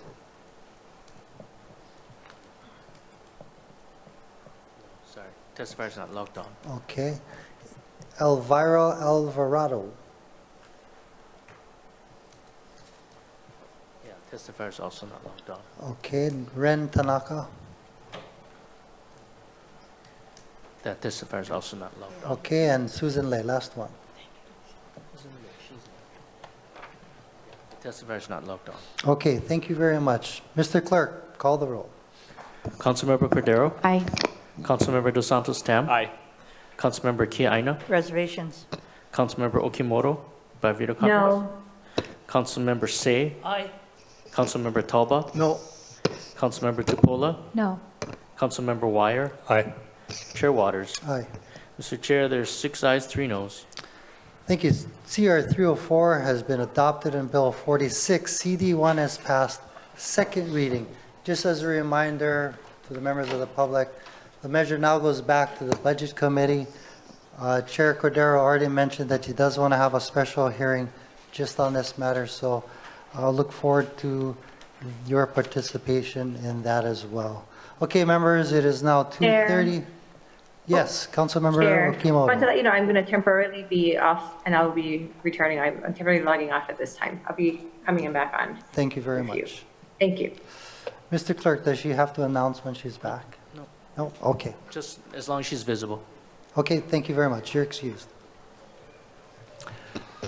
Okay, members, it's now 2:30. We're on page 12 of 28. I want to make sure we get through the entire calendar, so if you can be succinct in your arguments, that would be great. Okay, moving to the top of page 12, from the Committee on Executive Matters and Legal Affairs, Councilmember Dos Santos Tam. Chair, I move that Committee Report 275 be adopted and Bill 32, CD1 as amended, pass third reading. Second. It's been moved and seconded. Councilmember Dos Santos Tam for the explanation. Chair, this relates to the city's non-discrimination policy. Thank you very much. I believe we do have a registered testifier, Denise Tsukayama. Hello and welcome. Aloha, good afternoon. Denise Sukayama, City and County of Honolulu Equal Opportunity Administrator in support of Bill 32. I'm available if you have any questions. Thank you so much. Members, any questions? Seeing none, thank you again. Mr. Clerk, do we have any other testifiers? Mr. Chair, we have none. Thank you very much. Members, we're in discussion. Seeing none, any objections, or excuse me, this calls for a roll. Roll call, Mr. Clerk. Councilmember Cordero? Aye. Councilmember Dos Santos Tam? Aye. Councilmember Kia Aina? Aye. Councilmember Okimoto is away, but on by video conference. Councilmember Say? Aye. Councilmember Tauba? Excused. Councilmember Tupola? Aye. Councilmember Wire? Aye. Chair Waters? Aye. Mr. Chair, there are 7 ayes, 2 members are absent. Thank you. CR 275 has been adopted, and Bill 32, CD1, has passed third reading. From the Committee on Housing, Sustainability, and Health, Councilmember Wire. I move that Committee Report 301 be adopted and Bill 38 FD1 CD1, which relates to amending the Oʻahu Watershed Management Plan, past third reading. Second. It's been moved and seconded. Thank you very much for the explanation. Mr. Clerk, do we have any testifiers? Mr. Chair, we have we have Mr. Usagawa from Board of Water Supply, registered. Okay, let's start with the registered testifiers first, and then we'll go to you, sir. I believe what is the gentleman's name who registered? Barry Usagawa. Usagawa. Thank you. Mr. Chair, members, we stand on our written testimony in support of this measure. Can you just state your name and who you're representing? Barry Usagawa, I'm the Water Resources Program Administrator, Honolulu Board of Water Supply. We stand in support. Thank you very much. Members, any questions for the testifier? Councilmember Dos Santos Tam, followed by Councilmember Say. Thank you, Chair. Just really quickly, thank you for the department's work on this.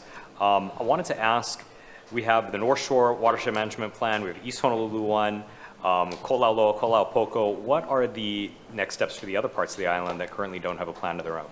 Thank you for your question. Waianae is also adopted. There's 3 outstanding after this is adopted.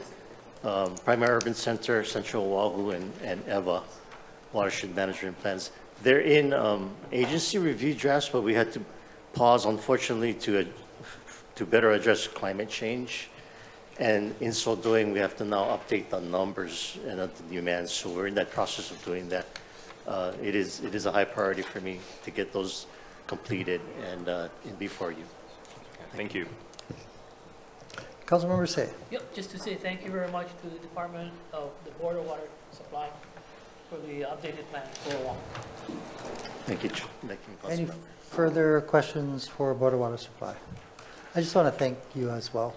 You know, you and your staff members come out to our neighborhood boards religiously, so we see you and we appreciate you. Thank you. Thank you, Chair, and thank you, council members, for your leadership. Thank you. Okay, Mr. Manaku, thank you so much for waiting patiently. Thank you, Mr. Chair. James Manaku, senior concerned parent, grandparent, great-grandparent, and also a subsistence practitioner. You know, in the past I've been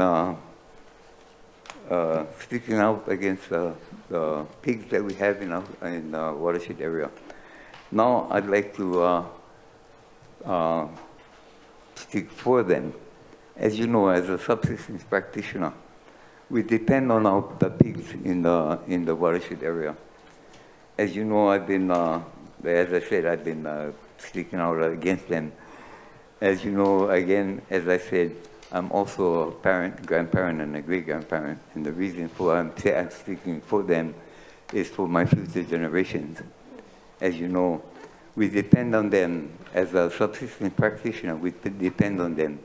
And so will my future generations will be depending on them also.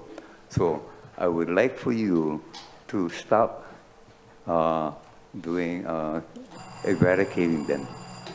If you folks are having problems with them, please come see us subsistence practitioners. We can help you eradicate them instead of not eradicate them. We can help you call them and make them, you know, more livable. So please let's work together and stop feeding the females those pills that stop them from having those things, stop them from having babies, because we need them. Our future generations will need them. Thank you. Thank you. Mr. Any Clerk, questions? Any questions for the testifier? Thank you. Seeing none. Mr. Clerk, do we have any other testifiers? Mr. Chair, one more person with their hand raised by video conference. Okay, please proceed. Angela Melody Young. Aloha, Angela Melody Young, testifying in favor of the watershed management legislation. So watershed management is a multidisciplinary approach which considers the interactions between largely the topics of water, plants, human land use, animals, and it aims to balance the social and economic environmental priorities of the community. So we could be concerned with the quality of the water pollution and also restoration, and as well as the outreach and education, and the effects of the infrastructure projects, and yeah. Okay, thank you very much. Is there any other testifiers? That concludes the testifiers. Okay. Members were in discussion. Seeing none, roll call, Mr. Clerk. Councilmember Cordero? Aye. Councilmember Dos Santos Tam? Aye. Councilmember Kia Aina? Aye. Councilmember Okimoto by video conference? Aye. Councilmember Say? Aye. Councilmember Tauba? Aye. Councilmember Tupola? Aye. Councilmember Wire? Aye.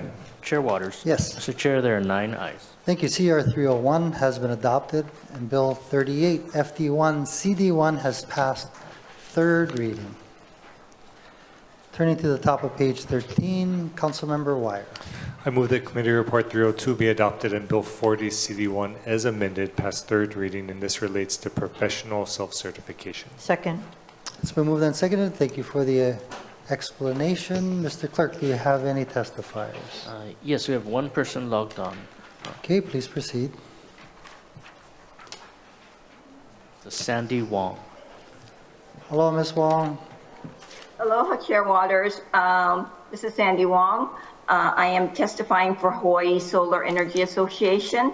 We are in strong support of this bill, and we hope that you pass it out. We've worked very diligently with all the stakeholders, and I wanted to express a warm mahalo to you, Chair, and Chair Wire for your leadership and moving this bill through. Thank you. Thank you. Any questions for the testifier? Seeing none, I believe we also have Rocky Mould present. Welcome. Thank you. Aloha, Chair Waters, members of the committee, of the council. I'm Rocky Mould. I'm the executive director of the Hawaii Solar Energy Association. I'll stand on my testimony in strong support of this measure, and I'm here for any questions if you have them. Thank you very much for advancing this bill. Thank you. Members, any questions for Mr. Mould? Seeing none, thank you, sir. Mr. Clerk, do we have any other testifiers? That concludes the testifiers. Thank you. Members, we're in discussion. Councilmember Tupola, followed by Councilmember Say, and then Dos Santos Town. Yeah, I just wanted to say that I support this. I think the introducer, obviously we talking about certification prior, and this is being added on to what was done, but we know that we need a lot of help. The solar industry and specifically solar permits are one of the most requested in the city. It is the quantity of permits that, yes, we have some that can be automated, but there's still quite a few that need that kind of guidance that are still stuck in the pipeline. I have people within my district that have not only lost the ability to qualify, but their financing expired because the permit took so long. So I am hoping that this helps and alleviates some of those issues, and especially as we move towards these green energy goals, we have to do what we can in the city to make that happen. So thank you, Chair. Thank you. Councilmember Say. Yeah, I had a question for Mr. Mo. Okay. Please proceed. Yes. Thank you very much for being here. Mr. Mo, what would be the savings in regards to the self-certification for solar permits? Well, a lot of it is time. And essentially, in this bill targets a larger scale segment, so multifamily homes, as well as the commercial segment. And because of the time and cost for that segment, a lot of solar companies were just simply not addressing that market at all. So, I mean, some of the timeframes would be like a year and a half to get a commercial permit through. And what happens is the financing runs out, right? And so, so it's a significant cost savings. Soft costs, so including permitting costs, are about 60% of all the costs for addressing, of the soft costs for addressing this market. So it's a significant savings. Okay, thank you very much, Mr. Chair, Mr. Wall. Thank you. Councilmember Dos Santos Tam. Thank you. I think this is a positive step forward. I don't see anyone from DPP here, but I see Krishna. No need to get up. You know, we passed Ordinance 2329 last year, about November, so it's been almost a year. That created the self-certification pathway. On the one-year anniversary of it, we'll send a letter to DPP asking how it's going and some benchmarks of progress, because I want this to succeed. I want the previous program to be successful, but the only way we're going to do that is by holding DPP accountable. Okay, thank you. Any further discussion, members? Councilmember Wire. Thank you, Chair. I wanted to first just say mahalo, of course, to you for your leadership in co-introducing this measure, of course, to Rocky Mold over at Hawaii Solar Energy Association and all the other folks that participated in the stakeholder meetings, including Sandy, who was on today, of course, Lori Hiroka, our staff Litani, and Ryan, and of course, Director Puna and Deputy Director Gallagher. You know, this isn't the solution to all of our problems at the city and DPP, but ultimately it is one going to help us increase solar access, particularly on multifamily and commercial buildings, which will help move us closer towards our renewable energy goals, and also, of course, help speed up DPP overall when such a great percentage of their permitting involves solar. And so one step in the right direction that I think hopefully through the conversations we had also brought more clarity and ability for the stakeholders in the department to continue to engage. And so just super grateful to have been a part of this and appreciate everybody's leadership. Mahalo. Thank you. Any further discussion, members? Seeing none, roll call, Mr. Clerk. Councilmember Cordero? Aye. Councilmember Dos Santos Tam? Aye. Councilmember Kiaina? Aye. Councilmember Okimoto by video conference? Aye. Councilmember Say? Aye. Councilmember Talba? Aye. Councilmember Tupola? Aye. Councilmember Wire? Aye. Chair Waters? Aye. Mr. Chair, there are 9 ayes. Thank you. CR 302 has been adopted, and Bill 40, CD1, is passed third reading. Councilmember Wire.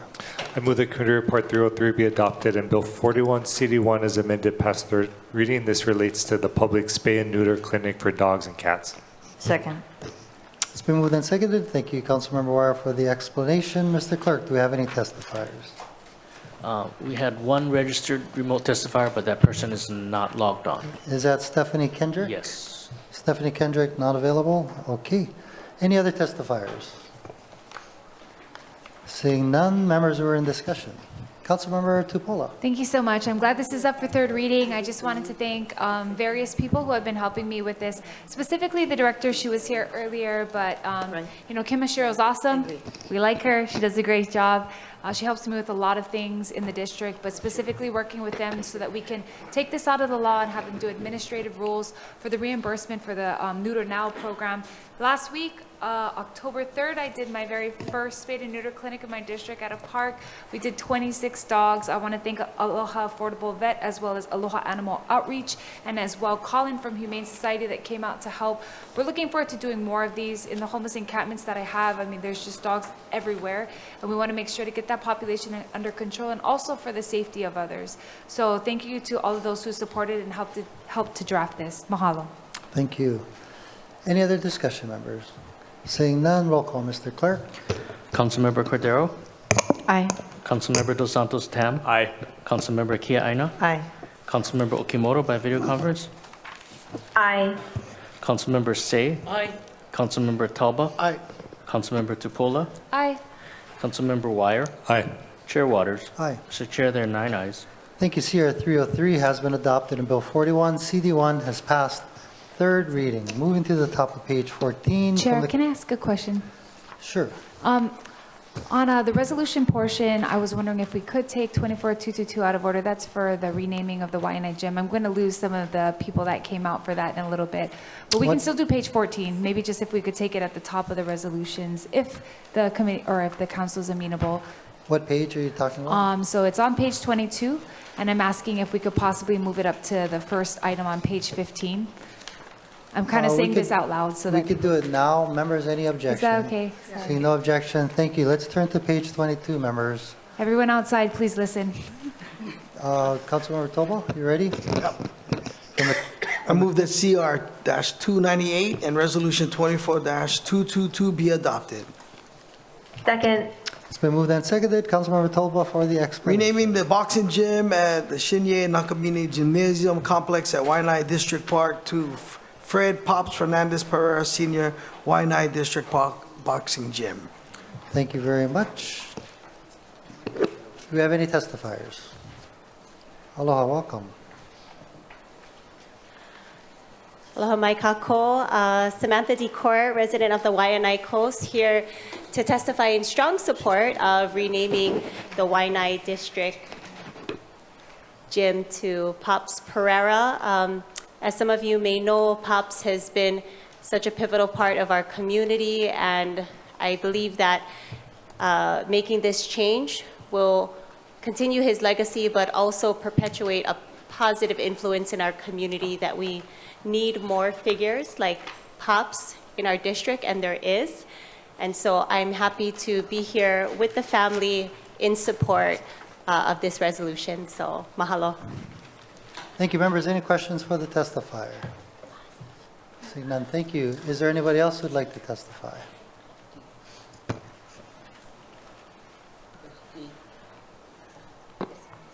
Hi, my name is Jada Marie Fernandez Pereira.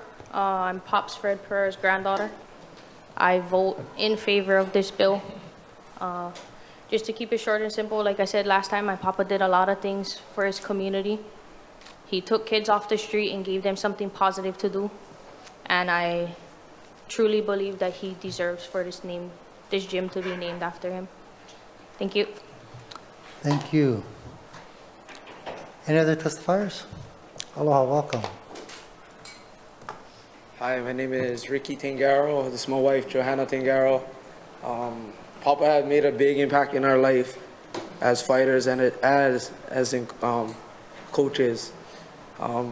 We just came back with the Pell National first place team trophy, all dedicated to Papa Fred for inspiring us, for pushing us to be who we are today.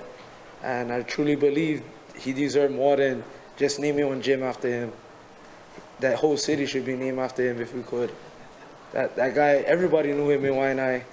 Growing up, everybody knew him as Pops. Nobody knew him as Fred.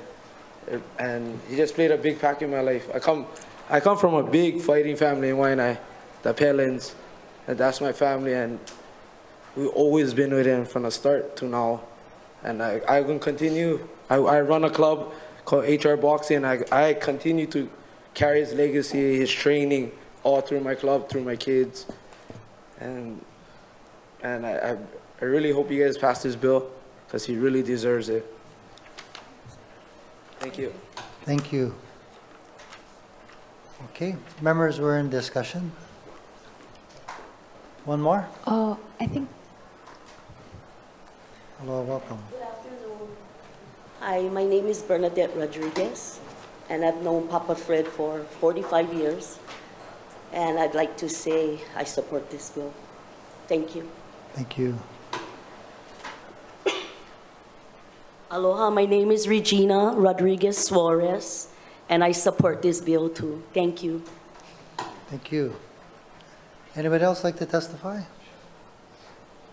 See done. Thank you guys for being here today. We're in discussion. Can you Councilmember see if Tupola? anyone's online? There might Oh, I'm sorry. Yes. Angela Malaria.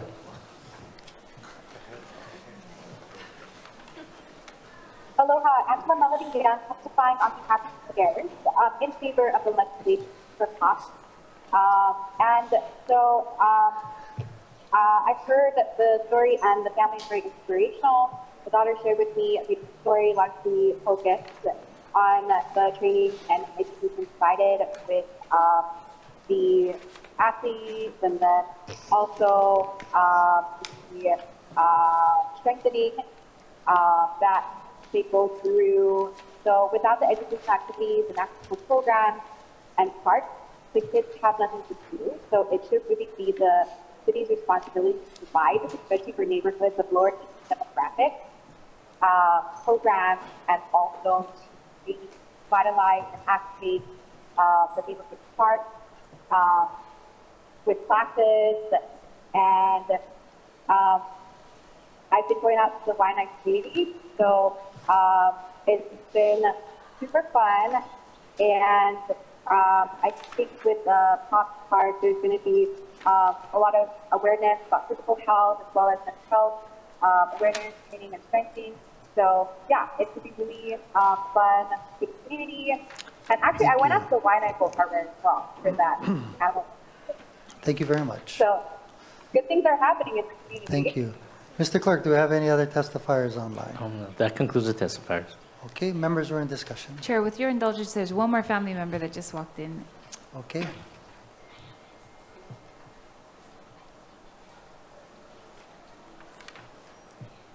Hi, I'm Sapphire Holtz. I'm Papa Fred's oldest grandchild. I support this bill.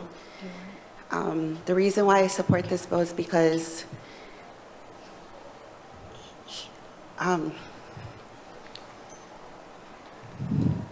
sorry, I haven't talked about him since his funeral. He's done a lot for the community. He means so much to not just me, but to everybody that he's impacted. And I think this is a beautiful way to honor him. Thank you. Okay, thank you. Members are in discussion. Councilmember Tipola. Thank you so much, Chair. First off, thank you to the community members and, of course, family members for being here. Really appreciate it. I know Representative Gates was here earlier, so I just wanted to shout him out. And Representative Keela did reach out to me as well. So just letting you guys know you guys have the support of all the elected officials on the west side, not just myself. Just so happens this is a city and county gym, and we're going to make sure that this is in his honor, especially as it was the place where a lot of this went down, was started, and was birthed. Renaming the Waianae District Park Boxing Gym after Papa Fred celebrates a remarkable individual whose life and legacy have left an indelible mark on our community. Pops, for over 50 years, dedicated himself to uplifting the youth of Waianae, not just as a coach, but as a mentor and a role model. In 1972, he founded the Waianae Boxing Club, a place where countless young people found discipline, direction, and hope in the face of challenges like drug abuse and juvenile delinquency. Through his mentorship, Pops instilled values of hard work, respect, self-discipline, shaping the lives of many young athletes. His dedication led to extraordinary success, producing state and national boxing champions, a world championship title belt, multiple Golden Glove awards, and an induction into the National Coaches Hall of Fame. But beyond the trophies and titles, Pop's greatest achievement was the way he cared for his community. His love and commitment extended far beyond the boxing ring. He devoted his life to empowering the next generation. Today, we honor that legacy by renaming the Waianae District Park Boxing Gym in his name. This isn't just a tribute to his achievements in boxing. It's a recognition of his profound impact on our community, ensuring his spirit of service and mentorship will continue to inspire for years to come. And we will be doing something out at the gym as well, and hopefully with many, many more community members that were touched by his life. Thank you, Chair. Thank you. Any further discussion? Councilmember Tolba. Thank you. Thank you for letting me speak.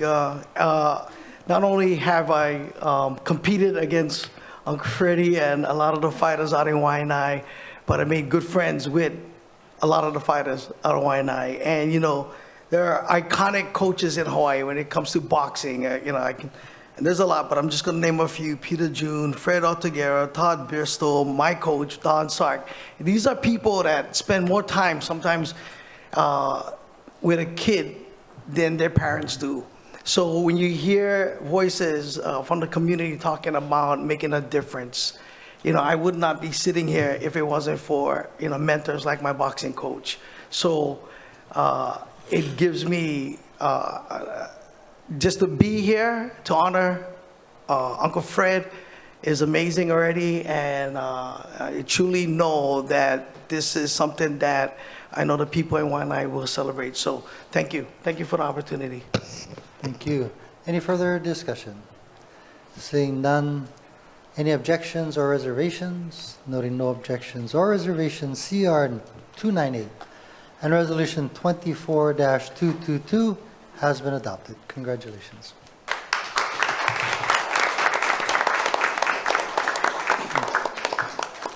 Okay, members, we're back on page 14 from the Committee on Public Safety.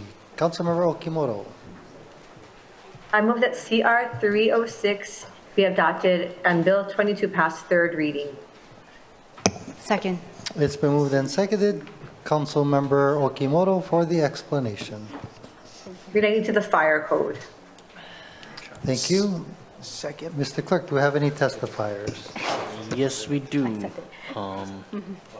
We have, sorry, on your list. Tad Trout in person, I believe. Tad Trout, followed by Natalie Iwasa.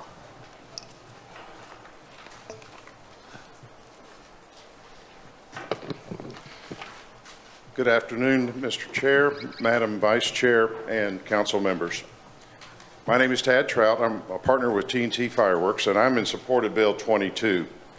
As you deliberate Bill 22 today, I ask you to consider 4 facts. Number 1, prohibition does not work. Number 2, let's be clear on what Bill 22 does. It would allow the sale and use of state-approved ground-based fountains and novelties that do not exceed 12 feet in height. These are currently legal on all of the other islands. It would not allow any aerial fireworks or the loud illegal explosive devices that are being sold off through the black market. Number 3, at the last Public Safety Committee hearing, there was a reference to injuries reported by the United States Consumer Product Safety Commission. Jay Howell, Executive Director of the American Fireworks Standards Laboratory and a former CPSC Director of Compliance, submitted testimony for today's meeting. The results of that study says that ground-based fountains and spinners have a very low injury rate compared to other fireworks products. Number 4, as I previously testified, legalizing these safer state-approved ground-based consumer fireworks as an alternative with a robust enforcement effort and a strong safety and education program will substantially reduce the black market activities, but it will take all 3 of them. In conclusion, T&T Fireworks has assisted the State Fireworks Task Force this past year and is committed to continue that effort. Additionally, T&T and Phantom Fireworks are willing to provide safety and education programs such as safety brochures, PSAs, and school lesson plans to better educate the consumer on the difference between illegal fireworks and legal fireworks and their safe use. I ask you to please vote in favor of Bill 22. Be glad to answer any questions. Thank you for your time and your attention. Thank you. Members, any questions for Mr. Trout? Seeing none, thank you, sir. Next, we have Natalie Iwasa, Thank you. followed by Stephanie Kendrick. Thank you, Chair. Council members, Natalie Iwasa for the record. I support Bill 22.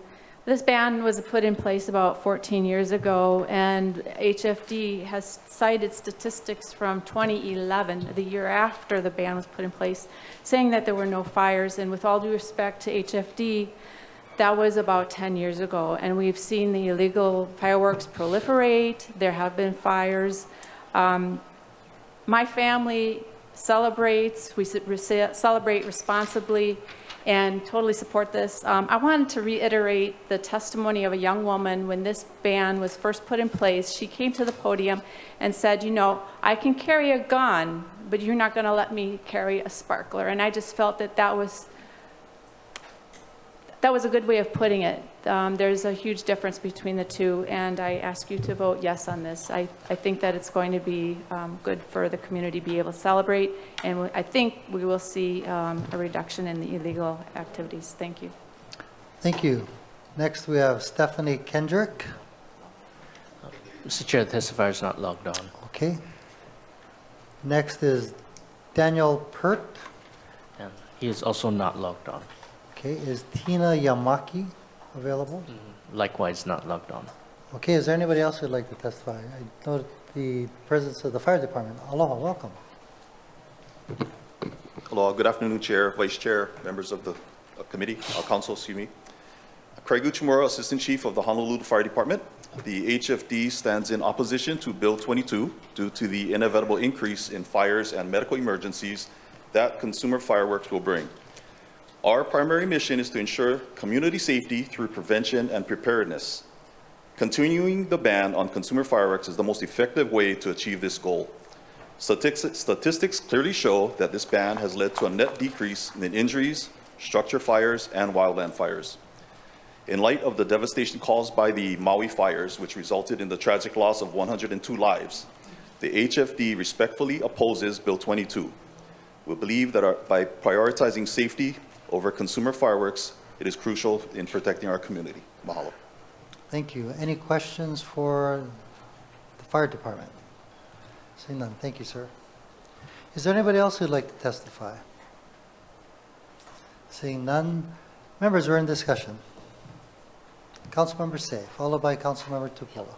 Mr. Chair, in strong support of the measure, and I would like to state for the record that consumer fireworks were not the contributors to a lot of our wildfires. It is what we call today the illegal aerials that has been causing a lot of problems to the districts that we all represent. I truly believe that this particular measure is just dealing with consumer fireworks, sparklers, fountains, and that's it. My point is that the other 3 counties are already allowing it.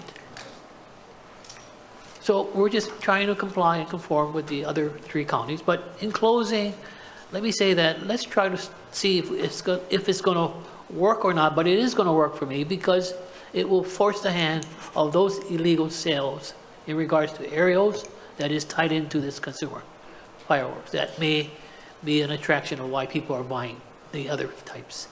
So in closing, Bill 42 is just a start of trying to address the illegal aerials that we have, but also make it compatible to allowing our residents of Oʻahu the opportunity of burning these type of consumer fireworks, sparklers, fountains, etc.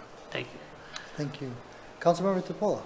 Thank you so much, Chair. In support, I want to thank the introducer. You know, as I stated in the committee hearing, I do feel like it's important for HFD to have the position they have. We always want them protecting our communities. But at the same time, we know that the ban currently isn't working. I mean, Waipahu has the most beautiful fireworks show we see every year from Waikele. And so I think we have to get to a point where we're able to legalize portions of it that are safe, that are responsible, because when we pass laws that we can't enforce, it breeds lawlessness and the community is frustrated. So I don't think we're going all the way. I mean, we definitely want them to still handle aerials and things in residential neighborhood areas that are causing those fires. But if we can do something that will allow for these traditions, allow for our community members to have access to this and during a time when we're trying to celebrate, I think it's a step in the right direction. In support. Thank you. Thank you. Any further discussion, members? Councilmember Dos Santos Tam. Chair, I'll be voting WR specifically because I think we need more work on the illegal firework issue. And so let my WR vote be a plea for continued work and collaboration between the city, state, and federal folks on this. I'll also note that I sent a Council Communication 250 to HFD asking for an accounting of how they've used the existing license fees under ROH 20-6.6. Hopefully I can get a response. I know it's a short turnaround, so I'm not blaming them for not getting it in time for the meeting. It was a short turnaround, but hopefully this will also help us to understand how we can better tighten the noose around the illegal guys as well. Thank you. Thank you. Any further discussion? Councilmember Tolba. Thank you, Chair.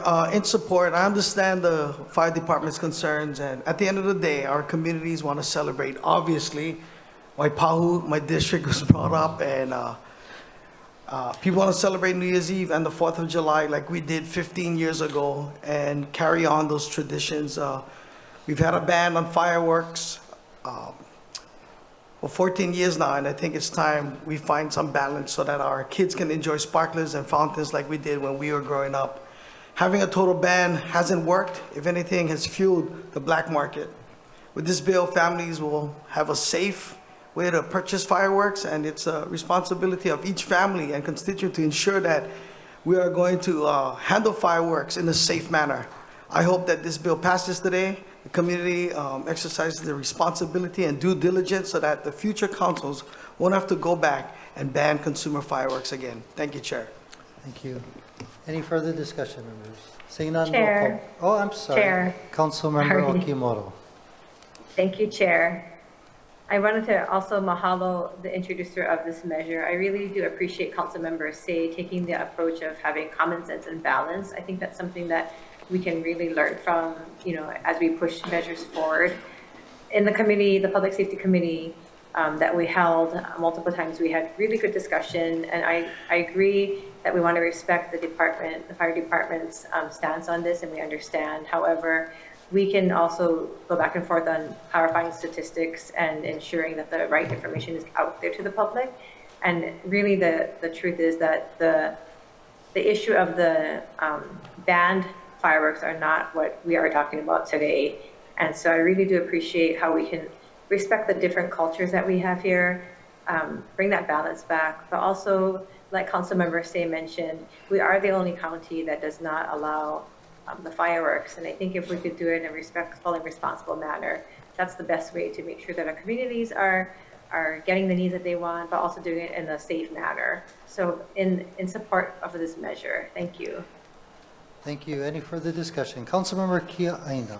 Chair, thank you. I'd like to commend Councilmember Say for trying to strike the right balance here.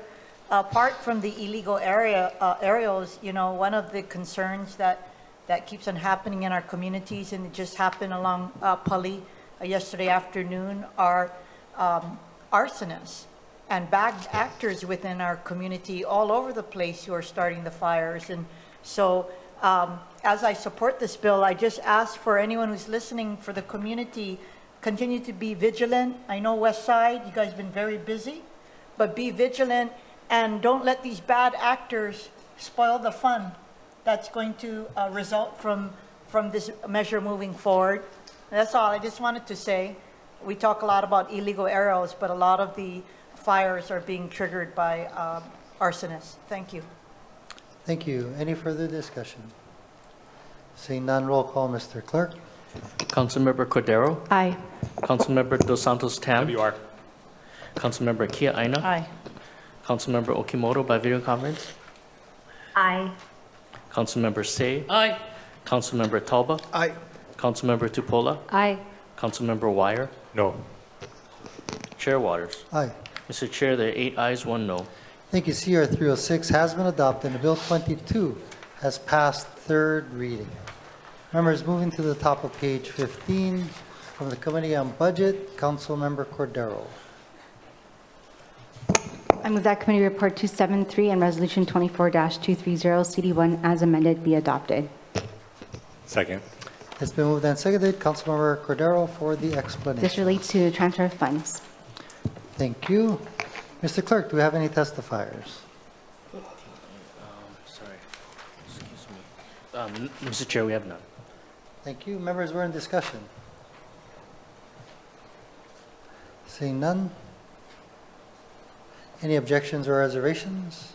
Noting no objections or reservations, CR 273 and Resolution 24-230 CD1 has been adopted. Councilmember Cordero.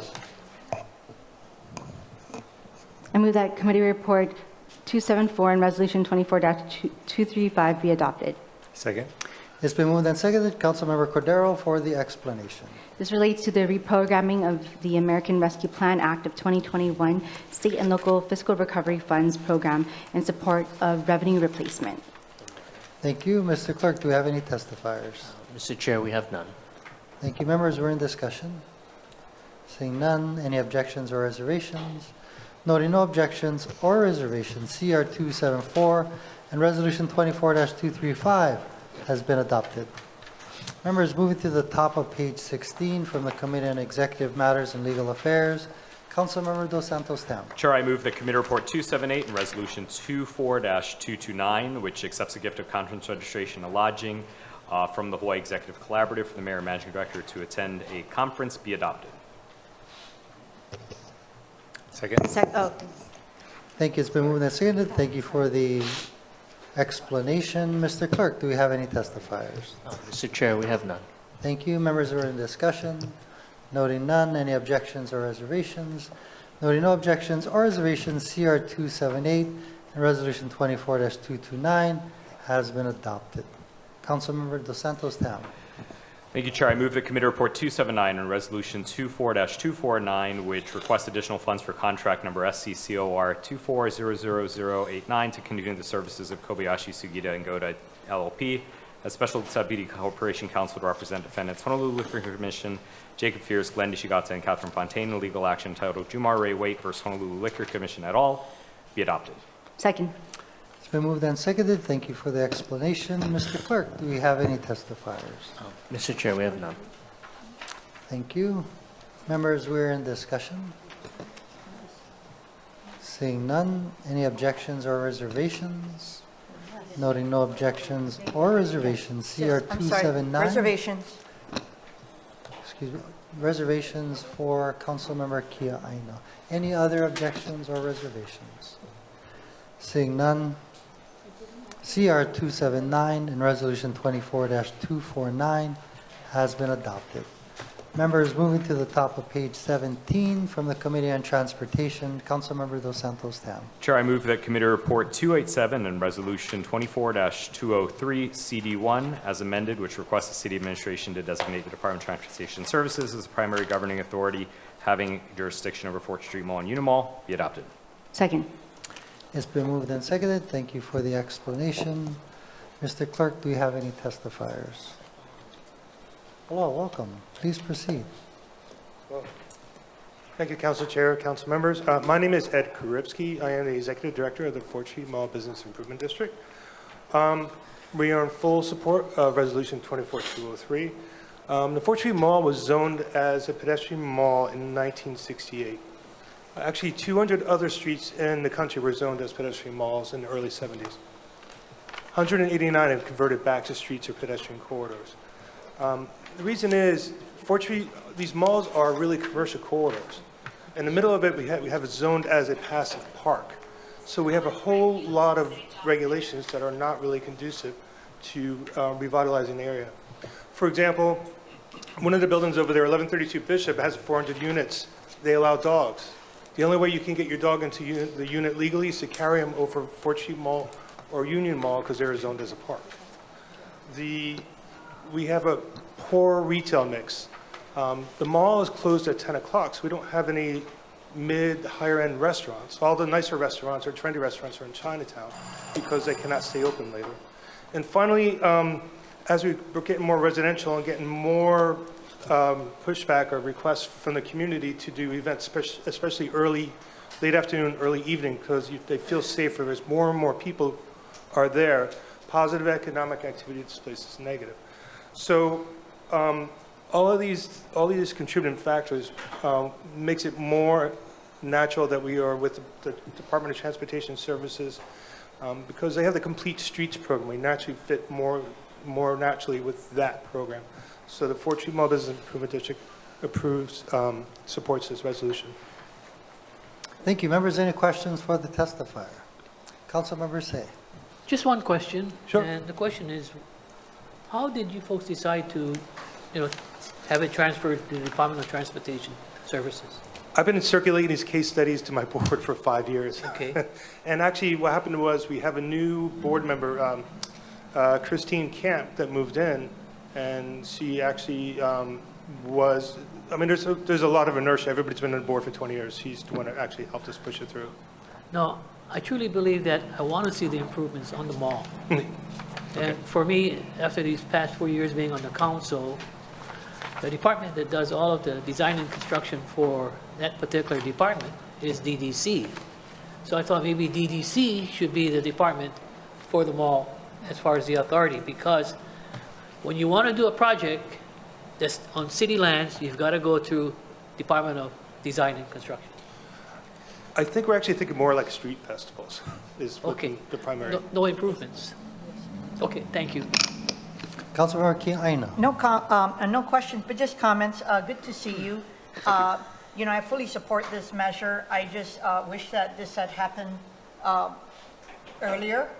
So I don't know what has taken so long. And for all other city agencies out there with creative ideas about how to improve the quality of life of our community and increase government efficiency, speak to us. Because if this was such an easy fix and it should have been done a while ago, for me, I'm just baffled about what is taking so long to be making creative ideas like this happen. So good for Christine Camp. Okay, thank you. Thank you. Any further questions of the testifier? Seeing none, thank you, sir. Any other testifiers, Mr. Clerk? Mr. Chair, we have none. Members are in discussion. Seeing none, any objections or reservations? Noting no objections or reservations, CR-287 and Resolution 24-203, CD1, has been adopted.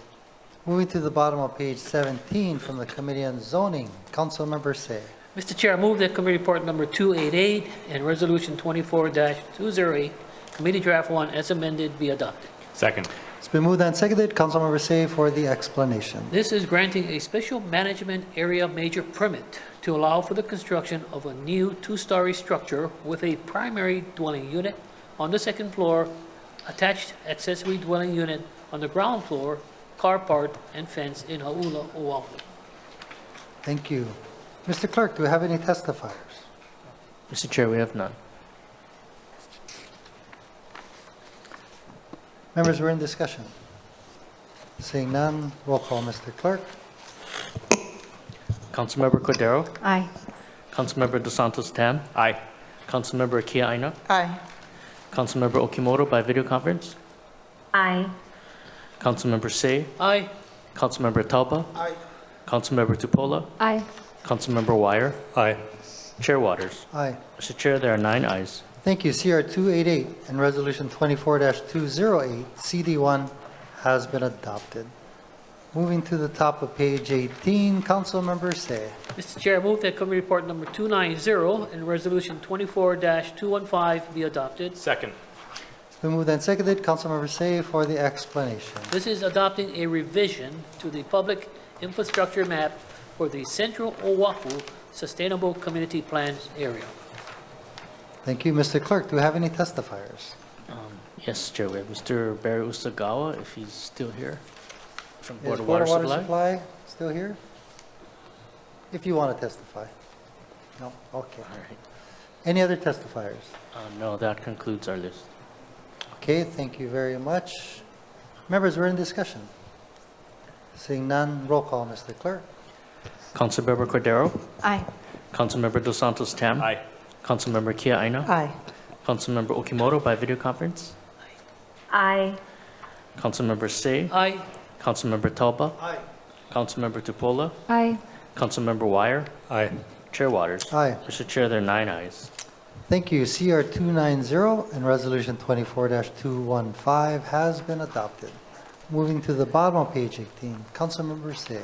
Mr. Chair, I move that committee report number 291 and resolution 24-219, committee draft 1 as amended, be adopted. Second. It's been moved and seconded. Councilmember Say for the explanation. This is granting a special management area major permit to allow for the construction of a new single-family dwelling with lanais, an attached garage, and other improvements in the Kahuku, Oʻahu area. Thank you. Mr. Clerk, do we have any testifiers? Mr. Chair, we have none. Would you like to testify? Hello, welcome. Aloha, Chair Waters. Mahalo to the Zoning Committee for recommending approval of this resolution. This is Leela Yoon Chang, G70, representing the applicant, and just available for any questions. Thank you. Thank you. Members, any questions for the testifier? Seeing none, thank you. Do we have any other testifiers?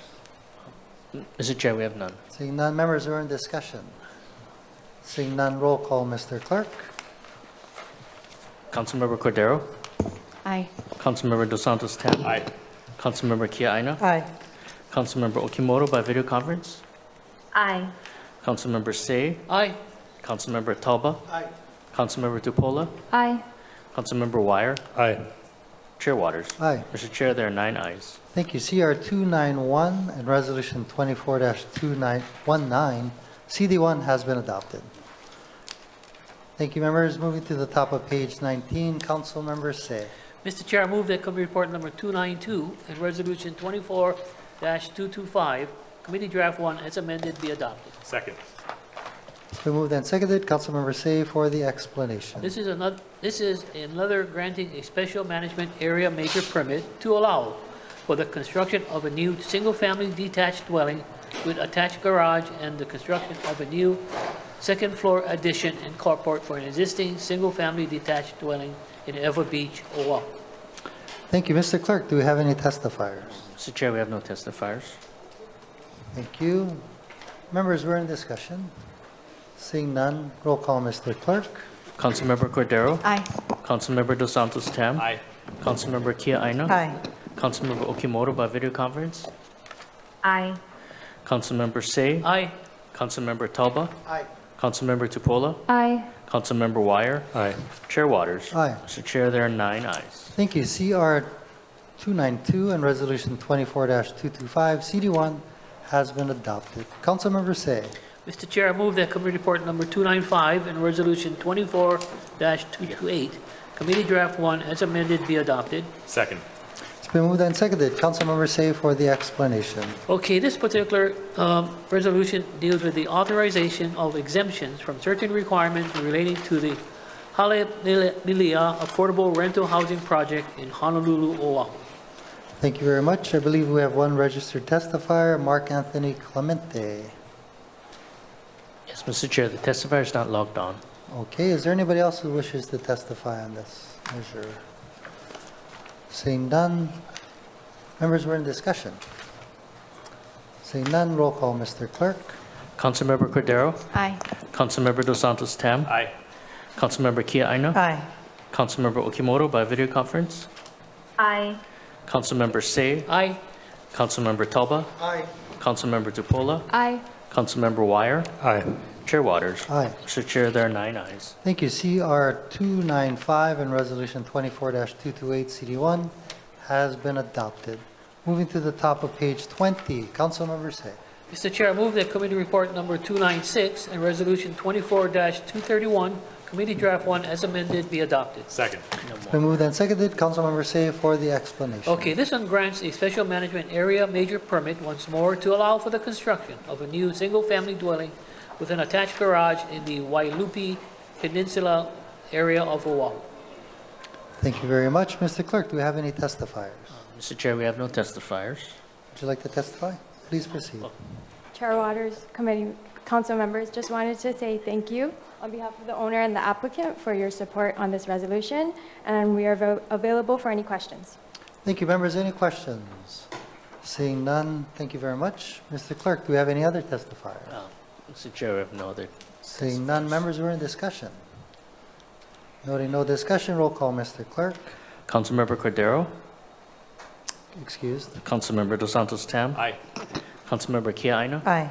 Councilmember Okimoto by video conference? Aye. Councilmember Say? Aye. Councilmember Talba? Aye. Councilmember Tupola? Aye. Councilmember Wire? Aye. Chair Waters? Aye. Mr. Chair, there are 8 ayes, 1 member is absent. Thank you. CR 296 and Resolution 24-231, CD1 has been adopted. From the Committee on Parks, Enterprise Services, and Culture and the Arts, Councilmember Tolba. I move that CR 297 and Resolution 24-218 be adopted. Second. It's been moved and seconded. Councilmember Tolba for the explanation. Accepting the gift of a tiger shark shaped bench, a zebra shaped bench, and shipping costs valued at $6,628.11 to the city from NPT Holdings Corporation and the Honolulu Zoological Society for the Honolulu Zoo. Thank you. Mr. Clerk, do we have any testifiers? Mr. Chair, we have none. Thank you, members. We're in discussion.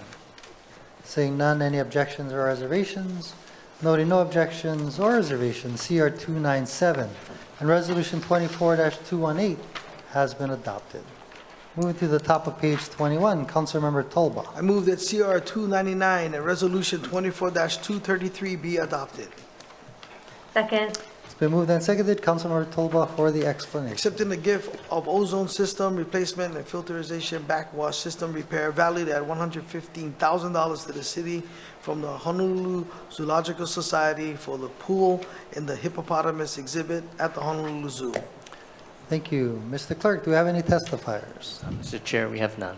Thank you. Any objections or reservations? Noting no objections or, excuse me. Members, we're in discussion. Seeing none, any objections or reservations? Noting none.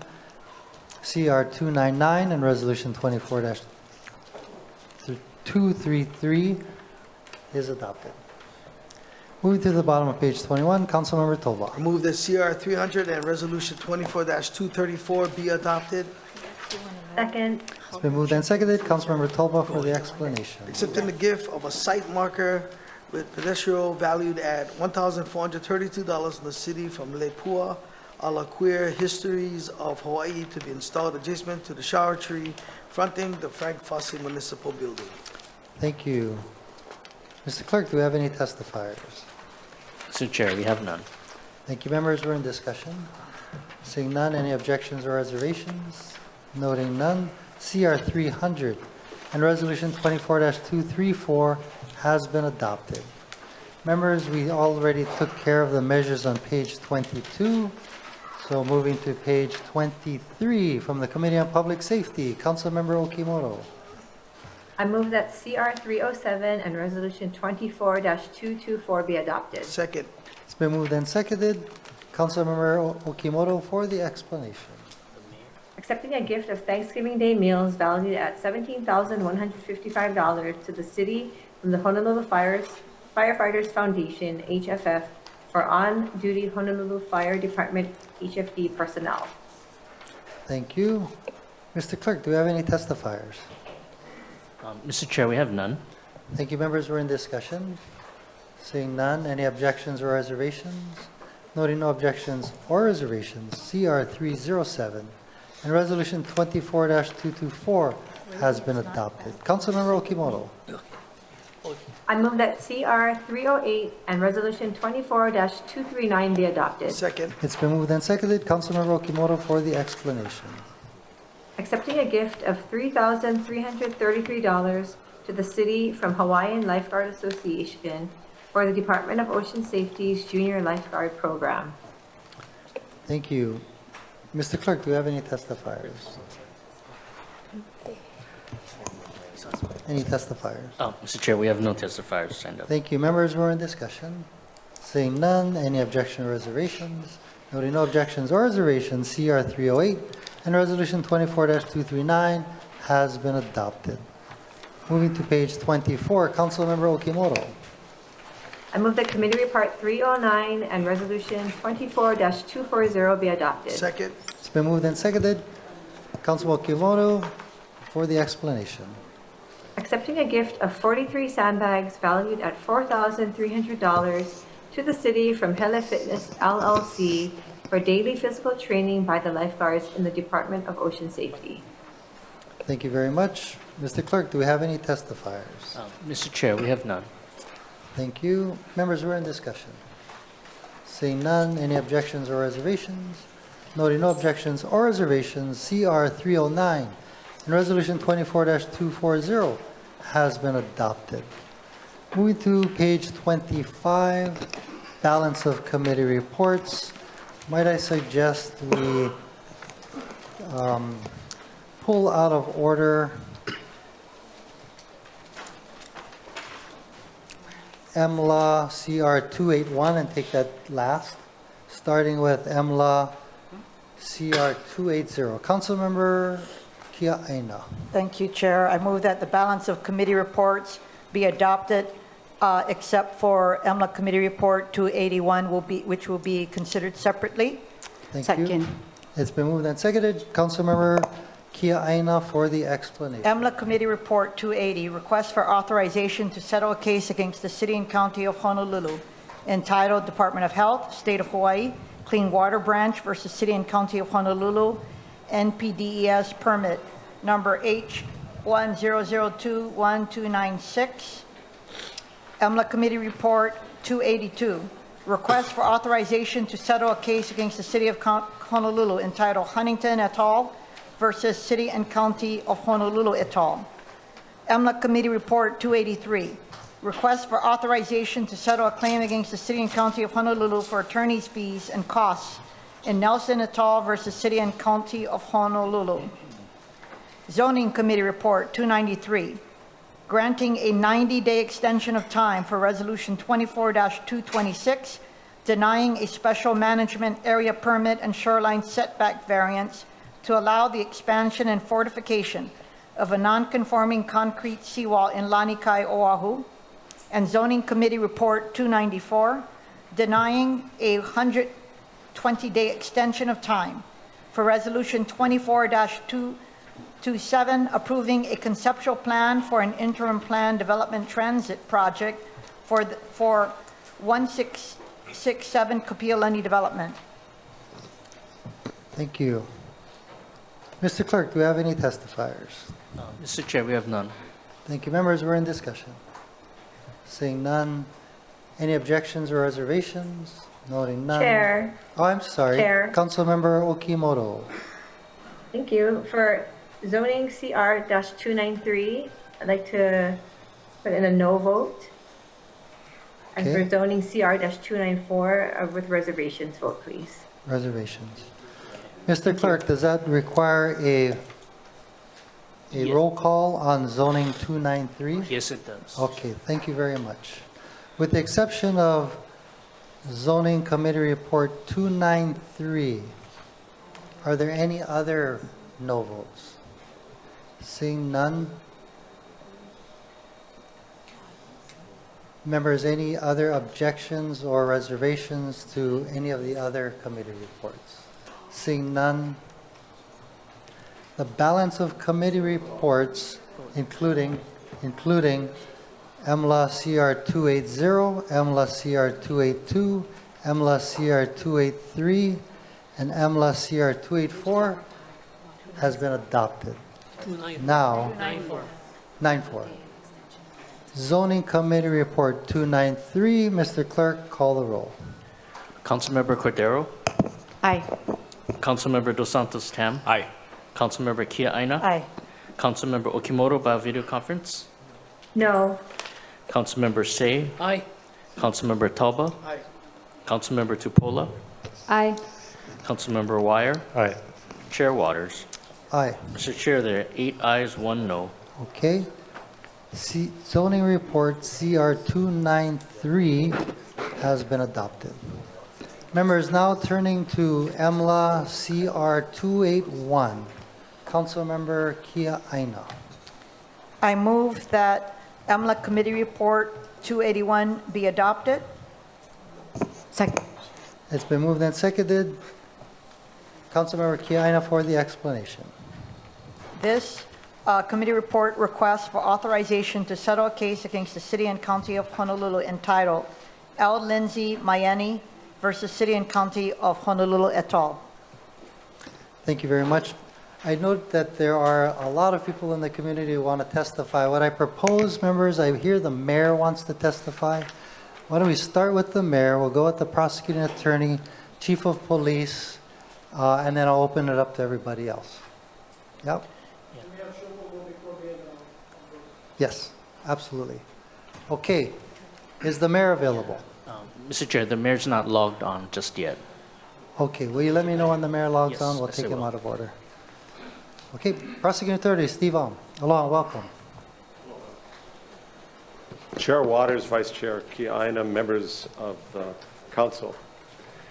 As the Honolulu prosecutor and a taxpayer, I urge you not to settle the Myeni case.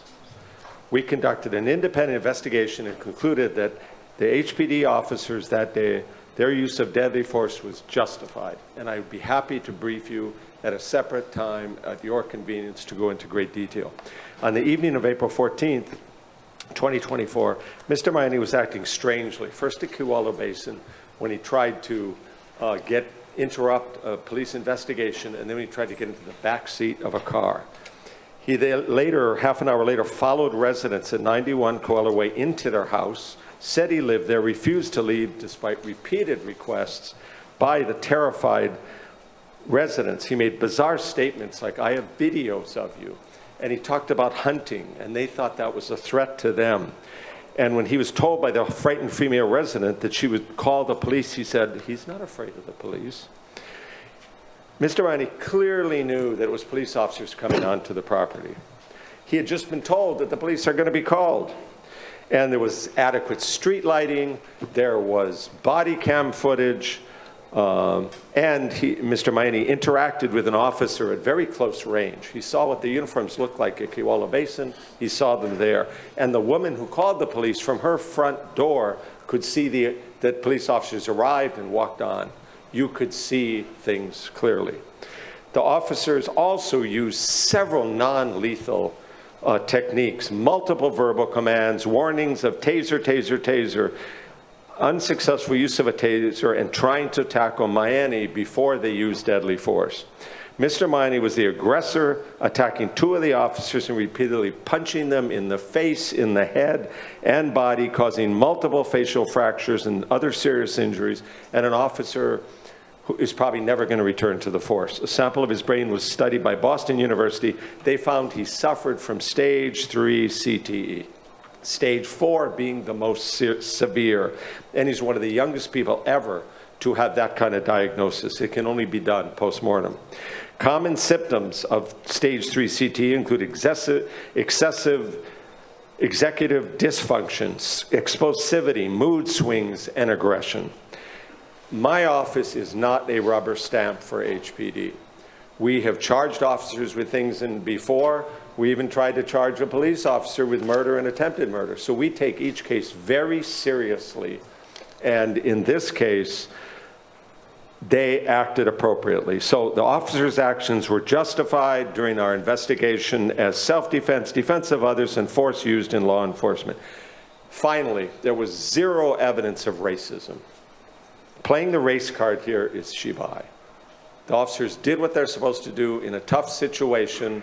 I'm sorry Mr. Myeni passed away. I think CTE is a big part of it. Like I said, you know, you can see clearly that night, and we'd be happy to brief you further. Thank you very much. Thank you.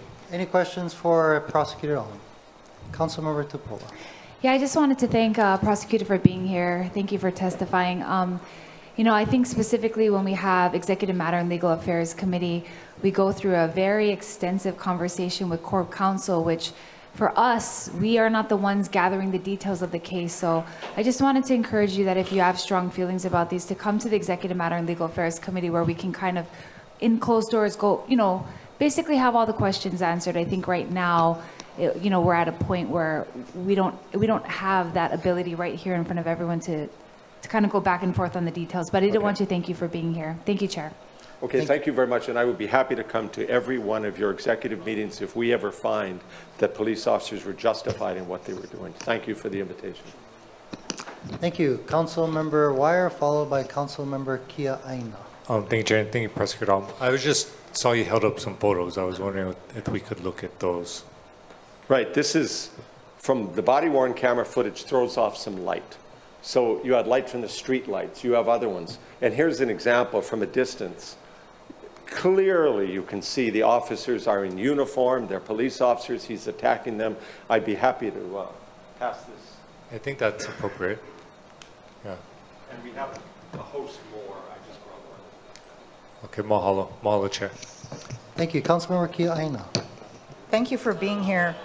You know, this is a very difficult case, and I guess I'm just a little shocked because it puts the city council members in an awkward position that we have corporation counsel making who's our legal counsel making a recommendation, and I'm just a little baffled about the lack of communication perhaps between corporation counsel, the prosecutor's office, and HPD. What happened? I'm baffled. Why do we have this disconnect? Whenever there is an officer-involved shooting, I assign it to one of our division chiefs, in this case, Scott Bell, the top prosecutor in office, who's done 120 jury trials and probably 30 or 40 murder cases. He did the first initial objective investigation, wrote a 60-page report.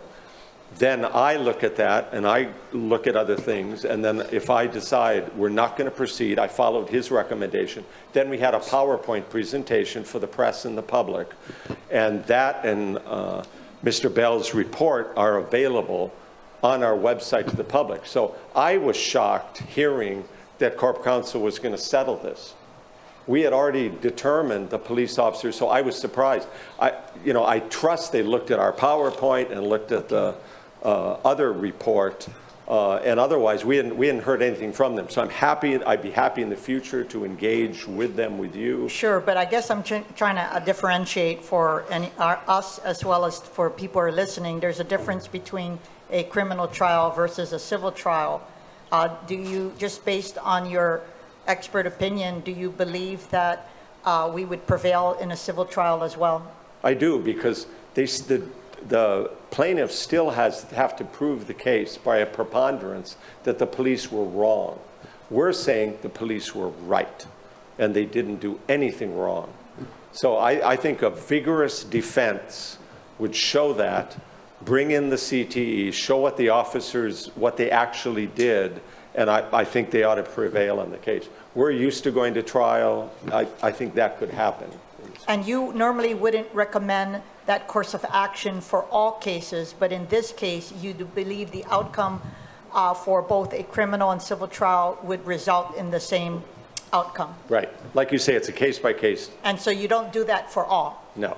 Okay, thank you. And in fact, in another case, like I said, HPD and us are independent organizations. We're going to make our best call. And in other cases, whether it's domestic violence or other cases, police officers get charged. It's normal course. In one case so far, we thought they ought to be charged with more serious offenses, and we tried to go down that route. So we're independent. HPD doesn't pressure us. We don't pressure them. We're trying to, make an independent assessment. I think in this case, the police did the right thing. Councilmember Tupola, followed by Councilmember Dos Santos Tam. Yeah, I'll be short. I guess in brief, I did not know you guys came up with a report. Are you guys aware of the mock jury report that Corp Counsel did for us? No. So this is where the disconnect is, because I think in the Executive Matter and Legal Affairs Committee, when we have a closed-door meeting with our lawyers, we're looking at all the details, things that we cannot discuss in public right here. So I didn't know there was a report on you guys' website.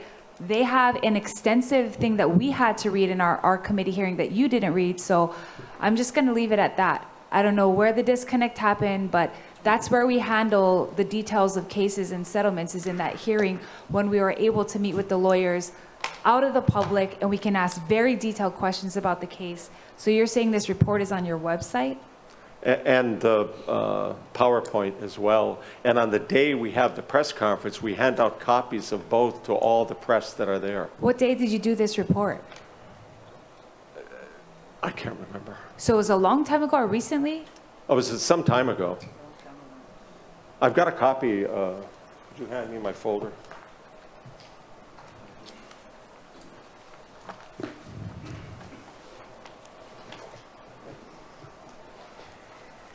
Well, I mean, we can look through it. I don't know if now's the appropriate time, but Councilmember Dos Santos Tam is the chair of the Executive Matter and Legal Affairs Committee, and he also didn't get the report, of which if he did, he would have disseminated it to us. But, to be fair, I like to read everything that's out there, so I would have liked to see that. We will have both sent over to all the members of the committee. Thank you, Chair.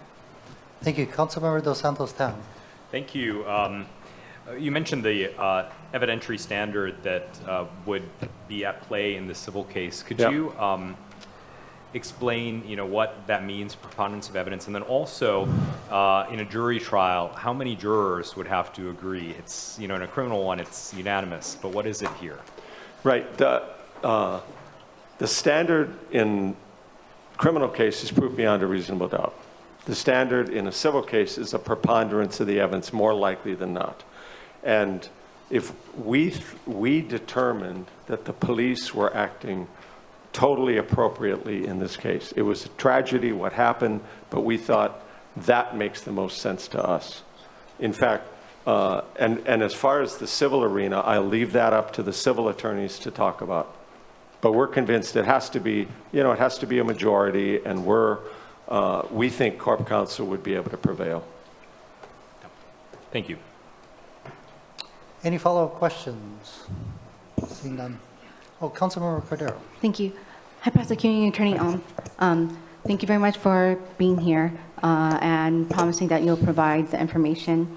Don't know if that will be too late or not, but we are at this point in the hearing, and my question is, when you mentioned that you were surprised about the recommendation, I know that just as you are with HPD, that you are also independent with the Corporation Counsel, of course, right? Right. But is there at any point that both your agencies consult with one another relating to going to trial or settling?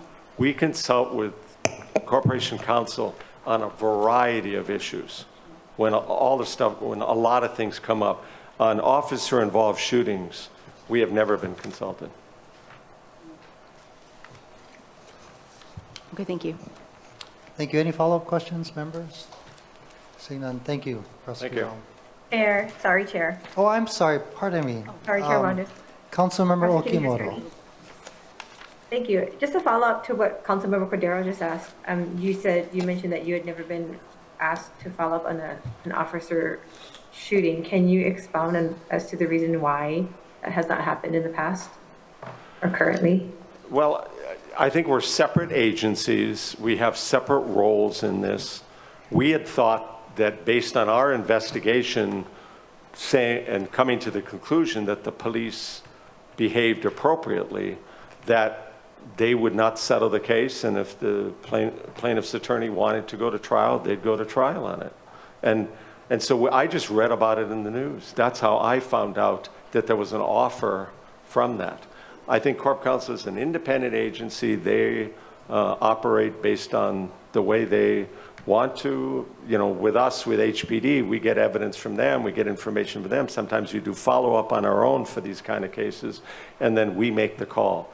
But I think it's an excellent recommendation by Councilmember Tupola about in an executive committee to hear from both sides. I think that makes great sense. Yeah, that would be really beneficial. I know that day in the committee, it was a little confusing because we weren't sure if Chief Logan was allowed to stay or not. But I think moving forward, it would be helpful. I'm trying to figure out why you mentioned that you consult with them on many cases, but not on this. And so I'm trying to, how could we in the future avoid this type of disconnect and confusion? I will say that I was confused also with the facts that were presented to us and I guess what you're saying in public. So what are your ideas and recommendations on how we could avoid this, or at least try to mitigate it moving forward? Well, I think having the behind closed door, I mean, we're going to continue to examine each case independently. If we decide to charge an officer, we will not be having a press conference. We'll not be showing any body-worn camera footage because that's evidence in the trial, upcoming trial. We don't give confessions out. We don't talk about DNA. Body-worn camera footage is evidence, and you get these experts on the news saying, oh, the officer did wrong or did right, and that would poison the jury pool down the road. So as a lawyer, our requirements to the Hawaii Supreme Court is not to do anything in an investigation or announcing a case that would affect a future proceeding like jury trial. So we got heat from some of the press. Civil Beat sued us because we're not releasing body-worn camera footage in the one case until the trial we thought would happen. So it's really, you know, but we will continue to do that. You know, in the vast majority of the cases, the officers behave responsibly. We're saying they did so. I would have a press conference at that point so the public would know what our thought process was.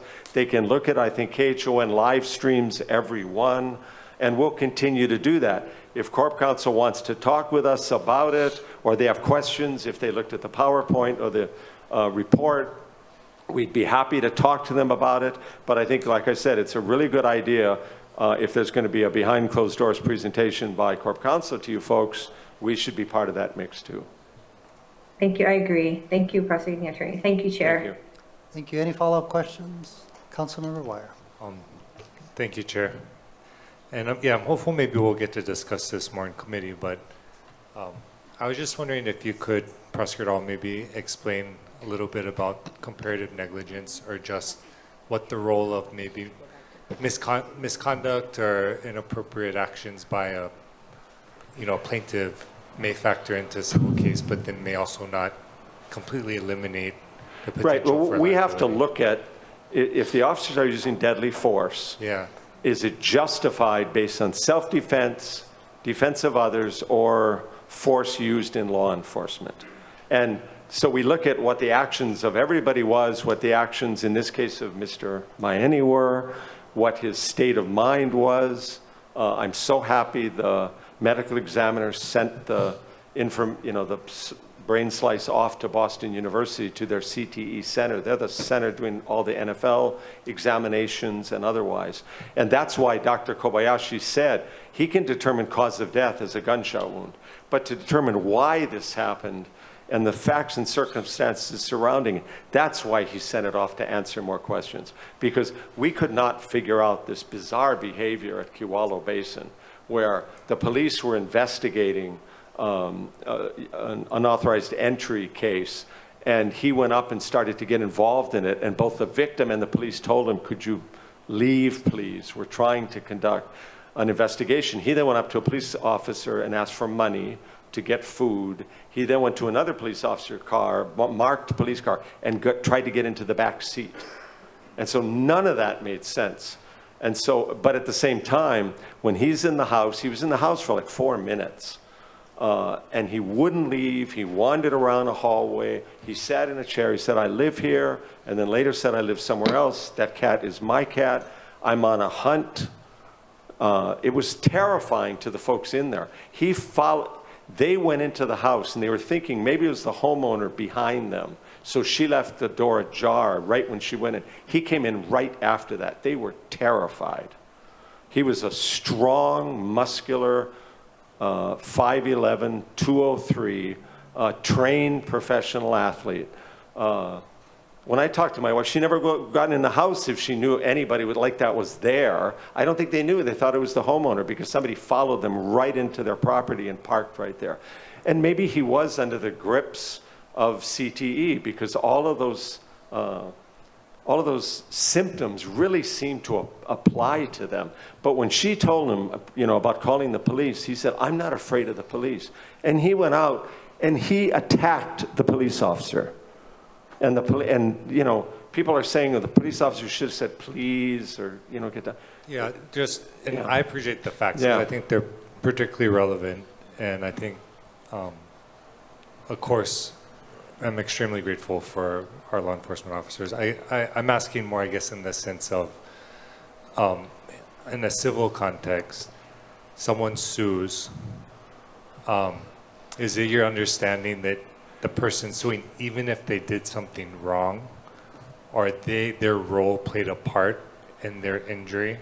That would have an important impact. Yeah. And he's the one who attacked the police officer. Well, I guess what I'm saying is, it's my understanding under Hawaii law, they can still recover damages, depending on where that falls. Is that your understanding? And if the response is not proportionate to what was being done, in this case, he's punching the officer. He keeps punching them even after being shot once. The officer's on the ground. The other officer ends up shooting him 3 times, as the officer said, to save his life. Yeah. As it is, he's got concussion, multiple fractures, will probably never work as a police officer again. So that officer did save his life. Okay. No, I appreciate that. And I guess I just wanted to clarify to make sure we're on the same page. Okay. Because it's that, I'm hearing what you're saying. So, before that, there's the understanding that in the civil context, we're not having the conversation in the sense of, one person is wrong or not wrong, and that someone can still maybe even prevail or get damages, even if they're at fault in part. But what you're saying is that the facts are just so out there, the actions of the plaintiff, the civil plaintiff, the defendant, and the criminal. I don't see anything the police did as wrong. I'm told they were criticized for not saying police, police. They're in uniform that can be seen by anyone. If they pull you over for speeding and walk up to the car, they're not going to say police, police. Okay. because you can see them. And here, he had been told the police are getting called. Then he walks outside. Guess what? Some people come onto the ground, and then they shine their flashlight at his feet.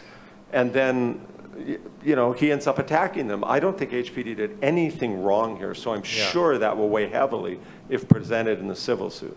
Okay, no, that's helpful. And again, I wasn't asking from that angle, assuming there's some, you know, misconduct. Just acknowledging the difference, I guess, in a civil context. Right. And it'd be very fact-based to make those decisions.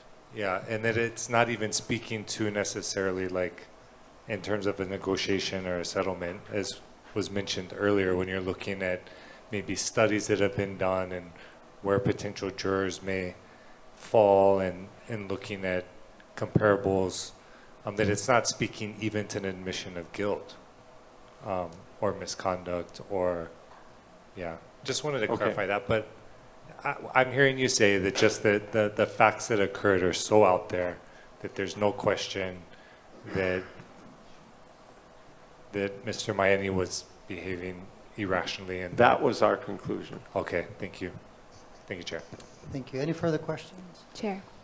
Councilmember Tupou. Sorry to go a third time. I just feel like a lot of this information is new. It's kind of the 11th hour. So when we were presented in our committee hearing about this, I mean, the majority of the presentation was based upon an analysis of what the jury would perceive of the facts. And I know I'm not supposed to disclose all of that. So I think that's the part that I'm stuck on, right, is that this is going to be tried by a jury, of which that will be a different outcome than what you think versus what I think versus what Corp Counsel thinks, because it's going to have to be in front of people that may not have that kind of background to process all that information, but they will be making an emotional decision or a decision based on video footage. So I think that's the hard part for me right now, is like hearing some of this at a time where we had parts of the information and now we have other information. So I just wanted to make that clear, that that's what we had in front of us, which is different than what you're putting in front of us right now. And as I said, we'd be happy to make a formal presentation to the whole council at a later date at your convenience.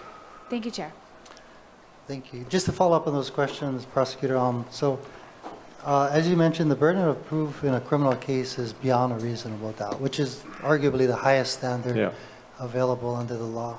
In a civil case, it's preponderance of evidence, which, as you mentioned, is more likely than not.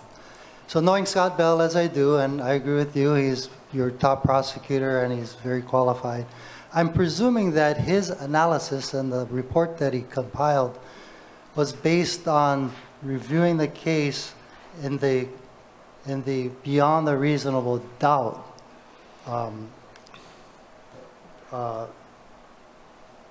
I guess burden of proof. So did he do an analysis on a civil side, looking at the facts in his report that analyzes the case based on preponderance of evidence? I think since we have to look at it and show that self-defense was valid in this case and not invalid, as we found in one other case, that we're saying the police acted appropriately. And so even though it's a lower standard to prove it's a preponderance, they still have to show the police were at fault. And we don't think the police were at fault. Sure. Based on what I'm hearing from the council, that it would be helpful for you to come and speak with us, but I'd ask you to do the analysis based on the civil burden of proof. And you were a judge, so you know exactly what I'm talking about. But that would be very helpful for us, because that's really the question that we have to answer. Okay, right? We can do that analysis, but that would be deciding, do we think the plaintiff can show by a preponderance the officer had acted inappropriately?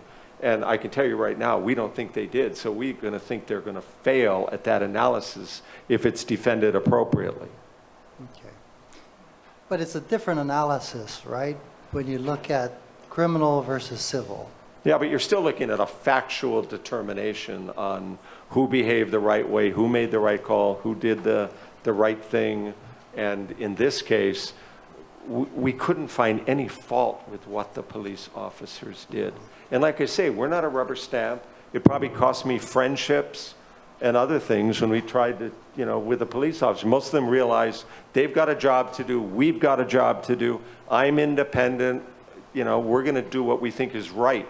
and we're going to do that all the time. And in this case, like most, virtually all the other ones, we think the police, they're well-trained, they handled it the right way. Right, and I don't think anybody's necessarily disagreeing with you, but I guess the worry is that knowing you as a advocate, attorney, and as a judge, that jurors sometimes do wacky things, and you can't predict what a jury is going to do, right? I'm sure you, as a We judge, know you've that seen, from being prosecutors. yeah, and as officers, you think you got a solid case, and the jury does something different. Right, And- but if we believe in our case, we believe it beyond reason, we're not afraid to go to trial and try to win it. We don't win all of them, but we will go to trial. If there's no plea agreement, we'll go to trial and see if we can convince the jurors beyond reasonable doubt. You're right, though. Jurors are going to do what they want to do. Appreciate that. Thank Okay, you. And thank you for being here. That's bet. very helpful. Thank you. Thank you. My understanding is that the mayor is now available.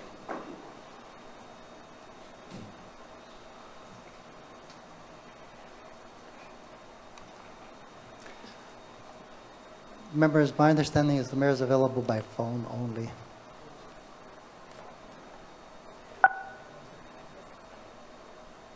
Good afternoon, Chair Waters. Aloha, Mayor. Thank you for joining us. Yeah, Please good afternoon. proceed. Thank you for the opportunity. I want to first of all apologize for not being there in person. Because it's in Kapolei, my meeting scheduled today, I just couldn't cancel. The second thing I want to say is that I've had to think very hard and very long, once I learned about the settlement offer, as to whether or not I would take a different position from our corporation counsel, because I weighed that relationship very seriously, obviously. That said, I stand firmly and unequivocally behind our police department on this, and I believe we should go to trial. I have been briefed extensively now in a number of meetings on the evidences of the case, and so I come down on that side. So I just want to make sure that my voice is in this with respect to my position in the office, and that's what I'm recommending. Thank you, Mayor. Thank you. All right. Next, Shopo.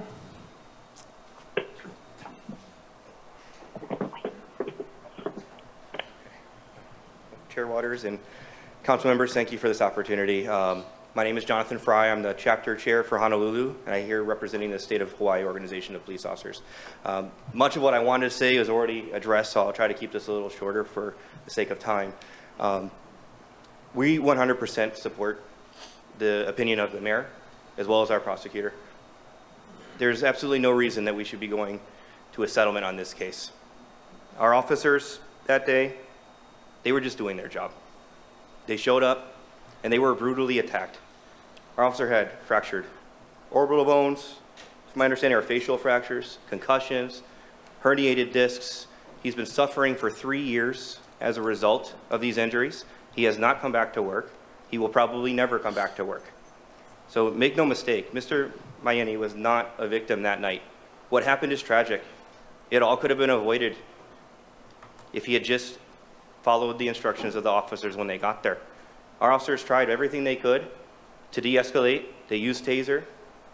The choices of Mr. Myeni is what resulted in the final outcome. No officer in this department has any intention of ever going to a scene and killing anybody. I've personally been in this position. Nobody wants to do that. But sometimes the actions of the suspects that we deal with, or the individuals we deal with out there, force our hand. And that's exactly what happened this night. And I would like to point out that we have had several conversations in the past. Many of you, if not all of you, have supported the police department. Going to a settlement on this case is going to send a very different message to every officer in this room and in this department. Supporting us is not just giving us money or giving us resources so we can do a better job, but it's looking at what really matters. If we go to a settlement on this, we're going to send a message to every officer that they really don't matter, their lives don't matter, because what really matters is just money. I would rather see this case lost in court, have a jury of our citizens who I truly believe are capable of understanding this case. I would rather them decide this case than just go to settlement out of fear that it might cost some money. So I'll leave it at that. I do appreciate the time you're giving me to speak, and I would urge you to reconsider agreeing to this settlement. Thank you. Thank you. Members, any questions for the testifier? Councilman Chair, Tupola. I had a question, Chair. Okay, why don't we go with Okimoto, then Tupola. Thank you. Aloha, Mr. Fry. I had a question regarding what you stated. And, you know, recently we had some of the officers come and do a CIT presentation, info briefing in our Public Safety Committee, which was very helpful. And I just had a question because I understand the value of it, but I also understand that there may be situations where that might not be the best fit. In this situation, knowing post that this individual has CTE, would a CIT officer have been beneficial? Is this a situation where the CIT would have worked? Would it have made a difference? Or in this case, would it have not? Well, I mean, hindsight is 20/20. I'm CIT certified myself, but it's only going to be effective if we can establish communication. Mr. Myeni attacked our officers. There would not have been an opportunity, from my own personal opinion, for a CIT officer to actually de-escalate that situation. If it went straight to an attack as it did, you can't talk with somebody that's actively punching you. So I do not believe that in this situation that it would have made much of a difference, if any at all. I understand. So at the onset though, when the officers first arrived there, would it have, because that's not the approach that was taken, I believe. And I understand that based on what prosecuting attorney mentioned, that the report that they got was there was a burglary. That's what they were addressing. So in your sense, I know that after the fact with his violent attacks on the police officers, that would have been too late, but would it have mattered in the beginning of it? And your sense is no, just so I understand how CIT would be, when it would be beneficial and when it wouldn't work. Yeah, I mean, like I said, if CIT is going to work, you need to establish a line of communication. You got to try to get some communication started. There was no opportunity from what I saw watching the BWC. Now, granted, I wasn't there, and I wasn't there personally, so I can't speak to every single aspect. I also was not involved in the investigation, so I may not have the same level of knowledge that Mr. Alm has or any of the investigators has. But from what has been released and from what I've seen, there was no opportunity for de-escalation in that scenario. Thank you very much. Thank you for clarifying and for answering my questions. Thank you, Chair. Thank you. Councilmember Tupola. Thank you, Mr. Fry, for being here. When we were analyzing the details of the case, we were told that Mr. Myeni had encountered two officers at Ala Moana Beach Park prior to this incident where he showed up at the house. I don't want to clarify any of that right now because I don't think we're here to go through all the details, but in my opinion, and I did ask that question with our lawyers about whether or not a procedure or a process was taken at the moment that officers separate from this incident had encountered him and he was disoriented. So I think what she was asking was the timing of it was different than when they arrived at the house, just for clarification. Okay. Secondly, I appreciate your strong stance on all of this, and obviously I support Shopo and I support all the officers in this room right here. And I think to make a statement that somehow if we settle that we're sending a message that we don't support because we're just worried about money, this was something difficult to read through. When we went through this case and read through all the details, we also have to make the determination if losing a case will make the department look worse off. We need to make the determination that if dragging the department through a case like this will make it look like we don't have the sympathy or we didn't understand what happened. So I just want to make it clear that, like, I see officers right here that I work with on a daily basis. And I'm not trying to send any kind of message, and I don't even know how I'm going to vote based on all this new information. I'm not trying to send any message like I don't support them. And I hope that's really clear, because this was not an easy decision, and we're trying to make get as much information in front of us as possible to make that decision. So I do not now know how it will pan out, but I just wanted for myself to express to you, to all the Shopo guys who aren't here, to all these officers right here, that I support all of you. Everything you do. I don't know how it's going to play out. I don't know how the vote's going to go. In fact, I have a family court hearing I have to get to at 4:30. I don't even know if I'm going to be able to vote. But I just wanted to express that. And I hope that there's no confusion there, because I know everyone in this room, we want you guys to succeed. So thank you for being here. Thank you, Chair. Thank you. Members, any follow-up questions? I had a question for you. So my understanding is that two of the officers are named individually as well as in their professional capacity in the case. If, heaven forbid, it went to trial and we lost, these officers are going to be personally liable. Even though the city is going to pay the money, the officers are going to have that on the record. They're going to have a judgment against them personally. And when they go to apply for a loan for a home, a car, or perhaps even getting a credit card, it's going to show up.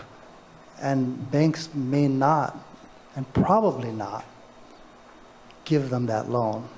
So you represent them. Do they know that that's part of the risk here? And that's what I'm troubled by, honestly. What happened to these folks, the officer, is horrible. Like you said, they may not even come back to work. But if, heaven forbid, we lost, that'd just be like rubbing salt in the wound. And now these guys can't get a loan or anything. Are they willing to risk that? So to answer that question, I have not personally asked them that question, and I would not be able to tell you what their personal feelings are on it. But speaking as an officer in general, I don't think there's an officer in this room that would be afraid to go to trial. We do it every single day. That's our job. That's what we signed on for. Fear of losing is usually the last thing on our mind. And I would suspect it's probably going to be the same for them. But as I stated, I have not spoken to them personally, so I cannot comment on how they would, as individuals, feel on this matter. I hear you. Yeah. But it's a little different, right, when you're testifying in a criminal trial versus you're now the defendant, and it could affect the rest of your life. Well, I think I made my point, but thank you. Appreciate that. And it might be helpful to know if they are willing to take that risk on a personal level. Yeah. But thank you. Members, any follow-up questions? Seeing none, thank you. And thank you. And Chairmember Tupola, thank you for your perspective as well. Appreciate it. Thank you, Chair Waters. Thank you. Next we have Chief Logan. Hi. Thank you. Aloha, Chair Waters, Vice Chair Kiaina, council members. Mahalo for the opportunity to address you again regarding the proposal of this settlement. Our condolences to the Myeni family for the loss of their loved one, Lindani Myeni. This afternoon, I emphatically request that you reject the proposed settlement for the Myeni versus the City and County of Honolulu. While this incident ended in tragedy, the trauma was not just to the Myeni family, but also the responding officers, their families, and the entire HPD family. Within 15 seconds of the arrival on the scene, the situation turned dynamic, violent, and chaotic. The officers were attempting to gain control of a situation using less lethal means, but quickly finding themselves fighting for their lives. 3 officers were injured, as was mentioned earlier, one of whom is still struggling to recover and is likely never to be back in the Honolulu Police Department. I believe that this is the time to continue to stand up for and support our officers and the department. In the last 6.5 months, we have seen an increase in applications, our increase in our recruits in the academy, and our civilian hires are also on the rise. I think that the settlement may send the wrong message and could even be perceived as a setback when it is clear that HPD did not dictate the outcome. I firmly believe, as evident by the hundreds of comments from news stories and social media posts, that our residents support their police department on this. I again implore you all to vote no for the settlement and demonstrate your continued support for the Honolulu Police Department. Thank you. Thank you. Any questions for Chief Logan? Councilmember Tupola, followed by Councilmember Wire. Chief, thank you for being here. Thank you for your condolences to the officer as well as the Myeni family. I appreciate that. Were you aware of Prosecutor Alm's report that he referred to a few minutes ago? Yes, I watched it on TV a couple of years ago when he first did it. The report Did you mention that when you came to our executive matter and I legal did. affairs? You didn't have a copy of it, though. I did not have a copy, but I mentioned his public statement that he provided a demonstration to the media that was on television explaining the facts and circumstances surrounding this incident and the outcome, and that it was justified. So it was done a couple years ago, is that what you're saying? I think it was a year after the incident occurred. I'm not sure exactly when. Yeah, thank you. But I was not in this position at the time. Oh, I see. Yeah. I'm trying to put this timeline together as to why we didn't get it, because it sounds like maybe all of us didn't. So it was important. Thank you, Chief. You're welcome. Thank you. Councilmember Wire. Thank you, Chief. All right, thank you, Chair. Mahalo, Chief, for being here. Mahalo. I was just curious to better understand, are there contexts or situations where it'd be appropriate for the city to do civil settlements in legal matters or cases? From time to time, there is, yes. Okay. So could you maybe just walk through again, and I know you've shared already, but why this case is unique versus other cases, or why this one maybe stands out? This one stands out to me, and looking at the facts and circumstances, looking at the decisions the prosecution had made regarding justified or not justified, and the fact that reading the reports, looking at body-worn camera, as well as the ring camera that was available through our reports within the Honolulu Police Department, it is my opinion that we didn't do anything wrong. And because of that, there was, like I said, 15 seconds from the time the officers got there to they were under attack. That's not enough time for CIT, de-escalation, although it was attempted by presence is a matter of de-escalation, by command voice is a manner of de-escalation, but CIT in this matter wouldn't have helped.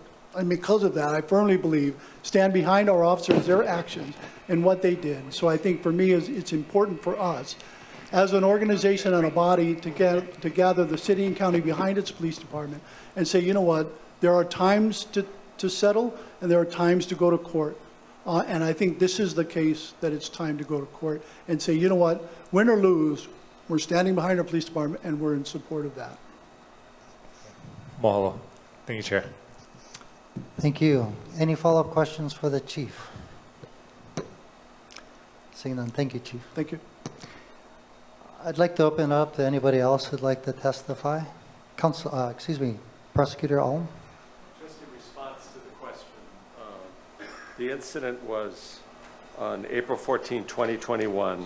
We finished our investigation and we did our press conference and released the reports on June 30, 2021. Thank you. Is there anybody else who'd like to testify? Any of the police officers here?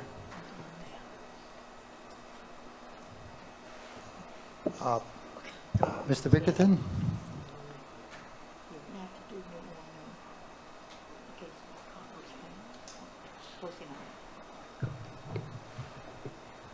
Good afternoon, Chair, members of the council. I'm Jim Bickerton. I'm counsel for the Myeni family. I'm also here with Mrs. Myeni and my law partner, Bridget Morgan Bickerton, and our associate, Tyler Minkavage, who worked on this case. It's been quite a few years since I've been before the council. I think it was maybe when Jeremy Harris was mayor, I came down to testify. That was on the natatorium. We know how that went. This one is troubling to me because I'm a big believer in our civil process and our democracy.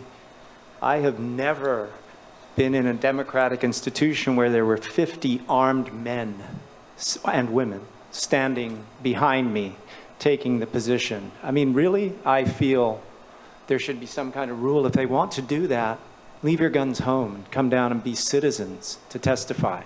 Don't come in here armed with this position. But we'll get on with it. I do want to straighten out some things that have been, I think, misstated in the record. First of all, if you folks had studied the record the way we did and the way Corp Counsel has studied the record, you would know that Mr. Alm is leaving out critical facts. I've lost a tremendous amount of respect for that person. He used to be a judge. I had a very high opinion of him when he was a judge, although he was a criminal judge and a criminal lawyer, no civil experience. but he left out key facts. Chair? And the salient fact that he left out is the lighting issue. His position to you is that, oh, Mr. Myeni could see, he attacked them. Okay? I'm going to show you, this is the expert recreation. Chair, Councilmember Kiaina. this is not a tit for tat.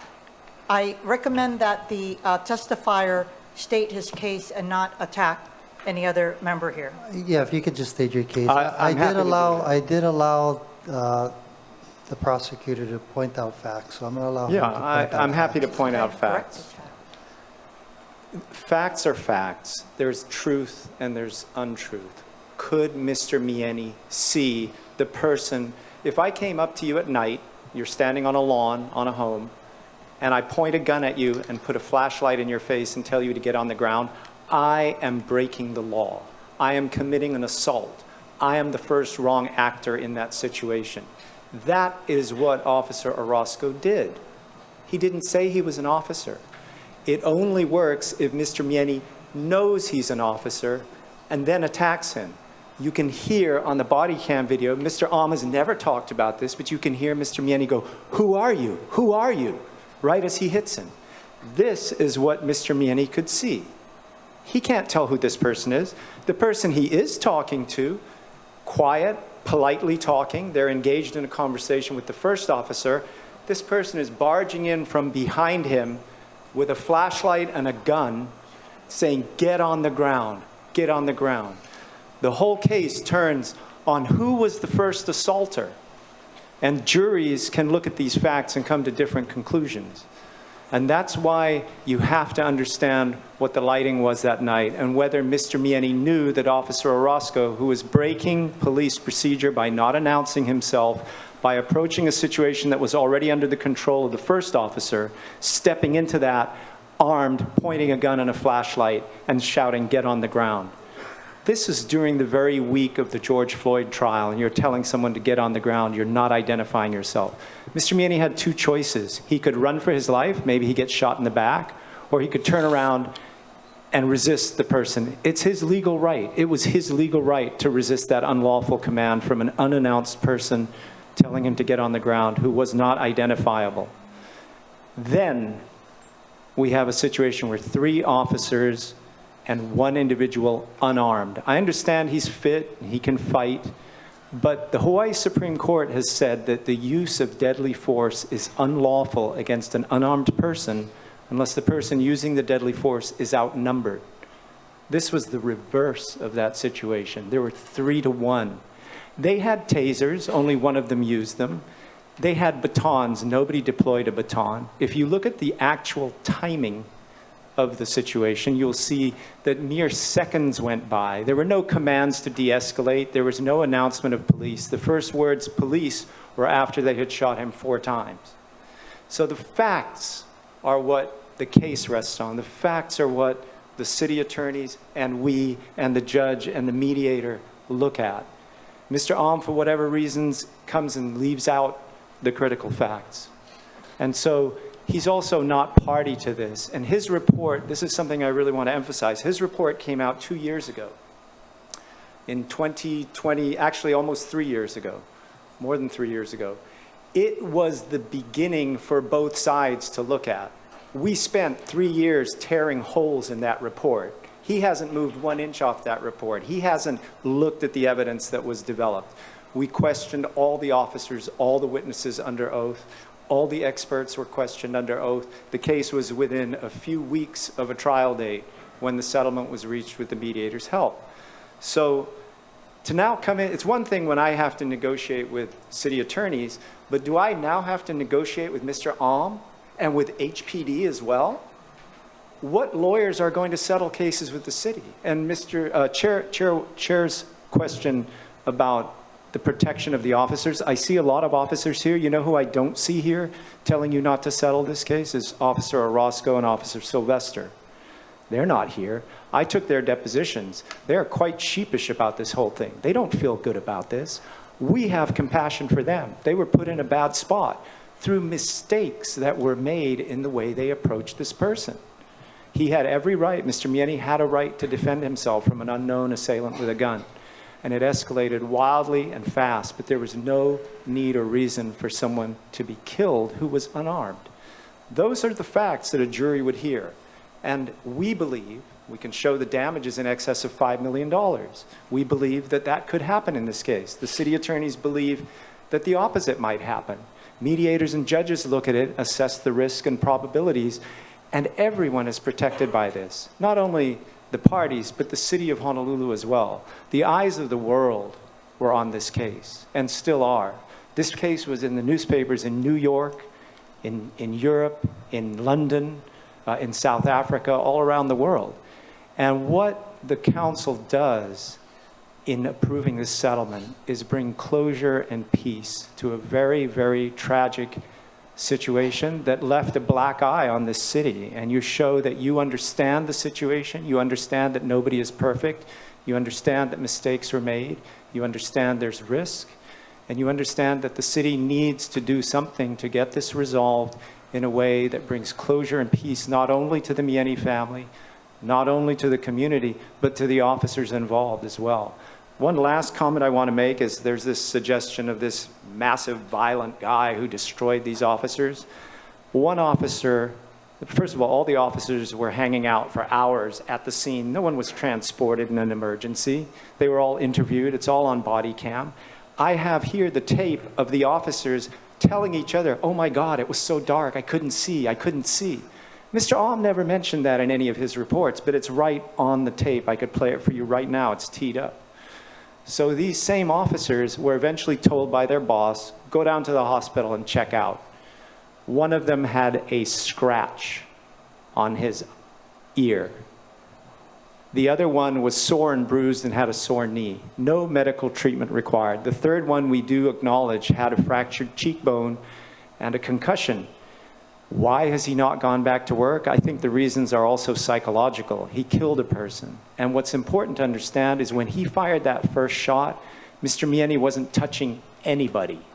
He had just wrestled with Officer Galicia, stepped away from him, turned around, and Officer Orozco shot him from 12 feet away. He wasn't touching anybody.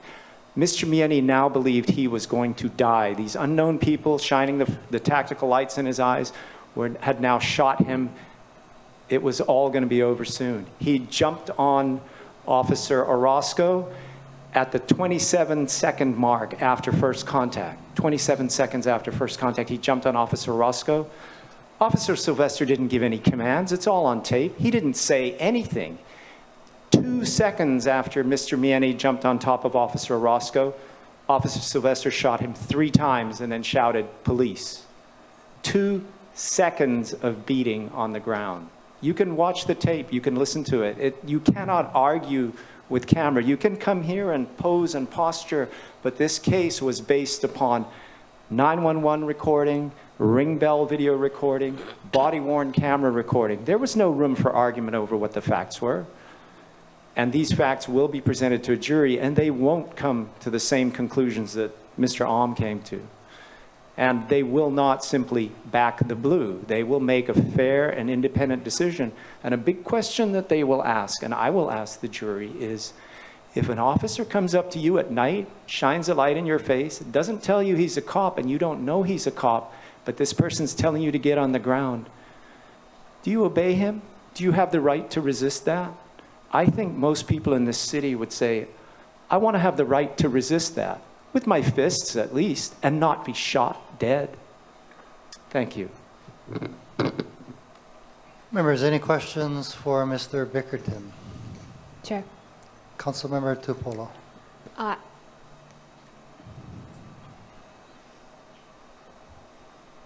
Yeah, I don't have questions. I just want to thank you for coming. I think for me, the facts that we were given last week when we heard this were different. The timing was different. That's why I asked when the report was done, who was done by, when we read it. So I just need to put that whole timeline together, and I thank you for outlining some of that. And as well, you know, Corp Counsel, I hope they do testify too. All we're trying to do is put together what we can from what you guys are giving us, and that's all we can do. But I appreciate you letting us hear your side of it and coming to speak for the family. Thank you. I do want to be clear. I feel that the way the settlement was reached was that we and Corp Counsel worked from the same set of facts. Right. And it was not, there's very little room for deviation. We can argue over the interpretation, but it's on the tape. A lot of the stuff that's on the body cam, there was nothing in Mr. Ahm's report about what the officers were saying to each other about the visibility. He just announced to the public, oh, everybody could see everything. But the officers themselves say they could not. I thought that when we read it, that the officers had agreed to the settlement because I thought that's why we're at where we're at. I don't know that the officers have a say one way or the other. I think Corp Counsel makes, they consult whoever they consult with. The officers, I feel, they're not here telling you not to do it. I think they may very well be concerned, as Chair Waters says, about, do we want to have a risk of a judgment against us? We'd like this to be over too. Thank you. I think brass may have their political reasons for the position they're taking, but I don't see the individual officers here urging you to reject this. Thank you, sir. Thank you, Chair. Thank you. Councilmember Dos Santos now. Thank you.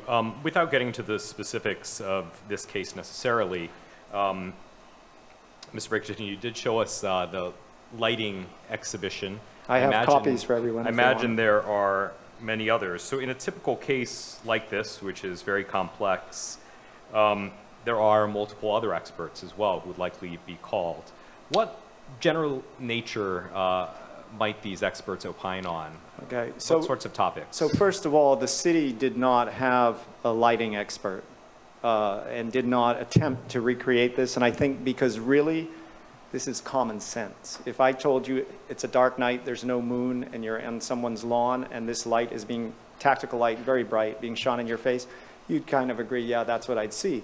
But I can't just tell a jury that. So I have to hire an expert, and we used a photometric expert. They came on the moonless night, exactly like the night in question, same time of year, exactly. Everything, recreated it. We had those experts. We had police procedure experts who talk about, for example, when Officer 1 has made first contact and is in charge of the suspect, everyone's supposed to follow his lead, not to interrupt and change the angle and escalate the situation when it's under control. That was a police point of law made by our expert. The city had its own experts. They argued different things. So each side had experts. And with my experience with jurors is it boils down to not who has the better CV, but which one makes more common sense to a jury, which one fits the way they see the world. We had an economist who totaled up the total life earnings that Mr. Myeni would have made, for example. The defense had a CTE expert, but the CTE expert agreed that Mr. Myeni could have had a useful working life of at least another 10 years, even with the CTE that he had. That was the city's own expert. So there were human factors experts as well who talk about what is the effect of this light on the human vision? How long does the blinding effect last at night? At least 30 seconds. Well, the whole incident was over in 29 seconds. So the entire time after this light has shone at him, Mr. Myeni doesn't know what's going on. He can't see. He's fighting blind. He can hear people. He can feel them, but he can't see after this. We had that expert testimony as well. So there were, I couldn't tell you the precise amount we spent, but I think that each side spent 6 figures on expert opinions from different types of experts to get to the bottom of this. And all the experts were subjected to 7 hours of questioning. And to follow up on that, without, again, getting into the specifics of this case, but in your expertise as having done multiple trials like this, if there is a jury finding for one side or the other, who is responsible for those costs? The costs, some of the costs are shifted to the prevailing party, but not all of them. So expert costs are not shifted typically, but filing fees, transcript costs, it's in the tens of thousands would shift between the parties. Thank you. Any follow-up questions, Councilmember Wire? Thank you, Chair.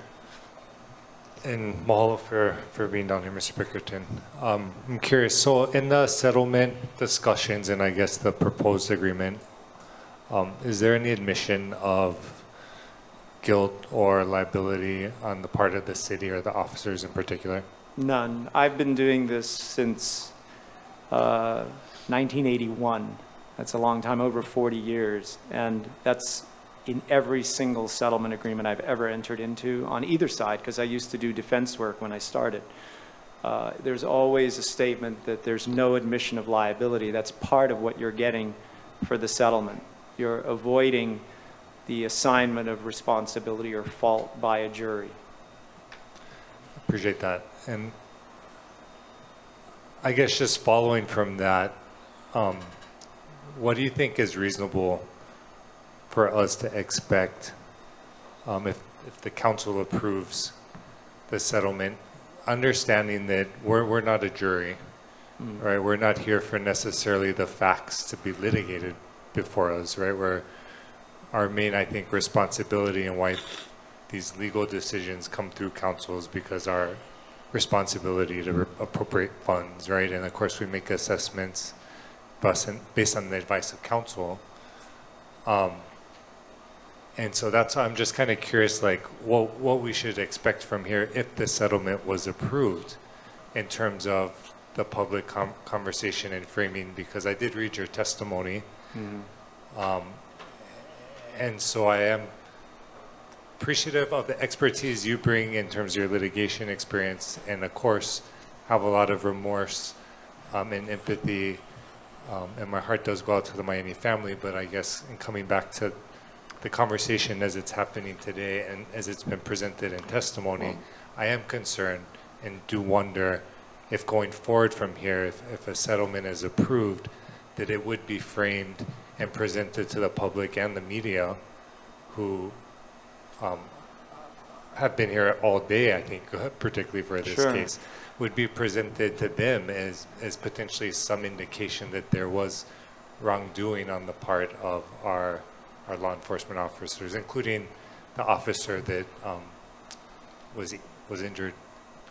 That certainly isn't how we operate. We respect that a settlement is a compromise. It isn't the number that we were looking for. We were fighting for a much larger award than that. It's a compromise.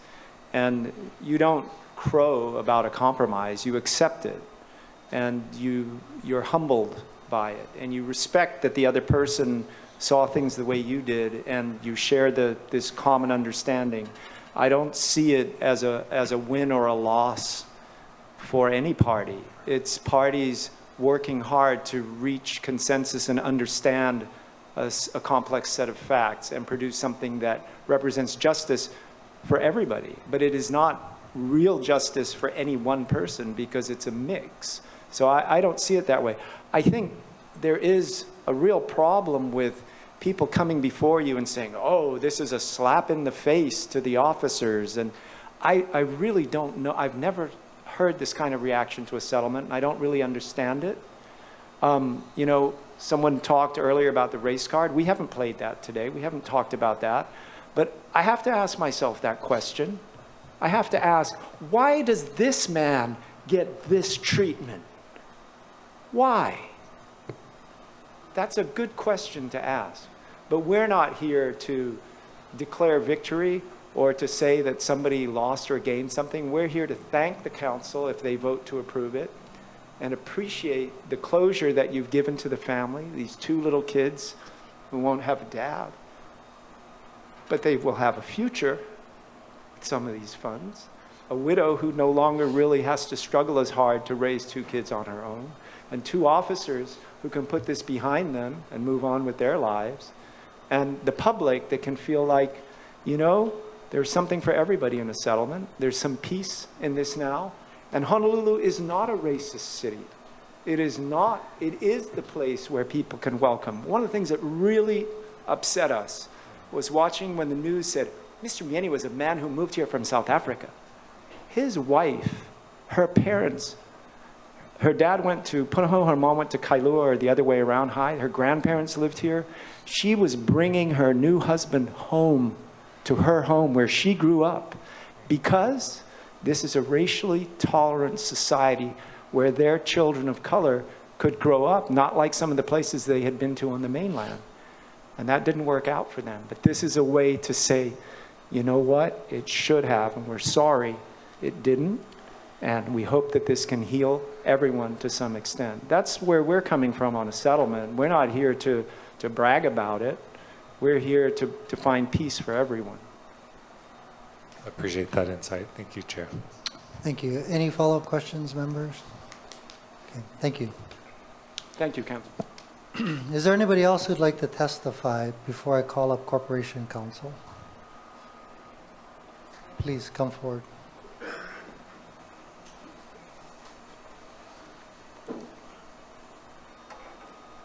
Hi. I put notes because, yeah. Thanks, everyone, for being here. The truth will always be the truth, regardless of disbelief, ignorance, or lack of understanding. So I'm just going to speak from my heart.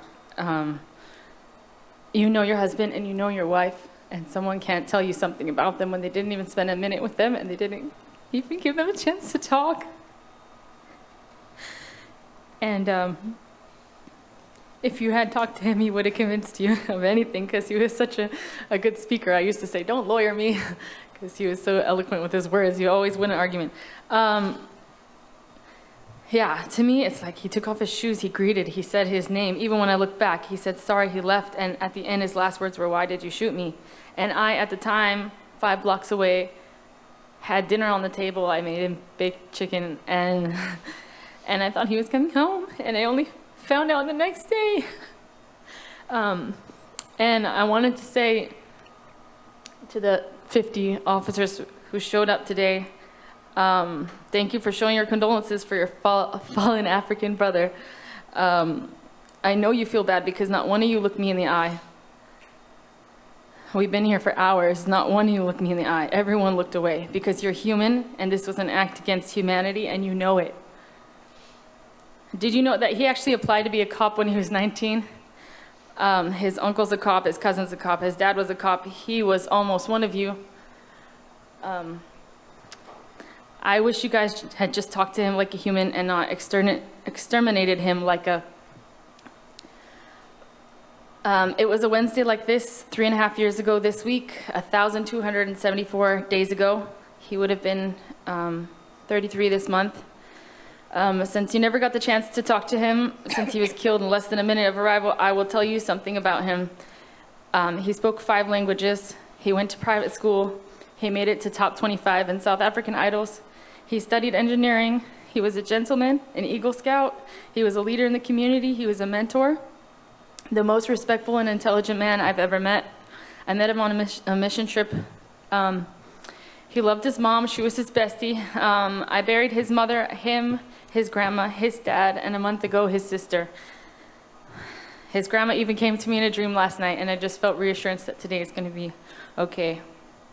Please let this be the last unarmed life you take without at least spending 5 minutes to think about it.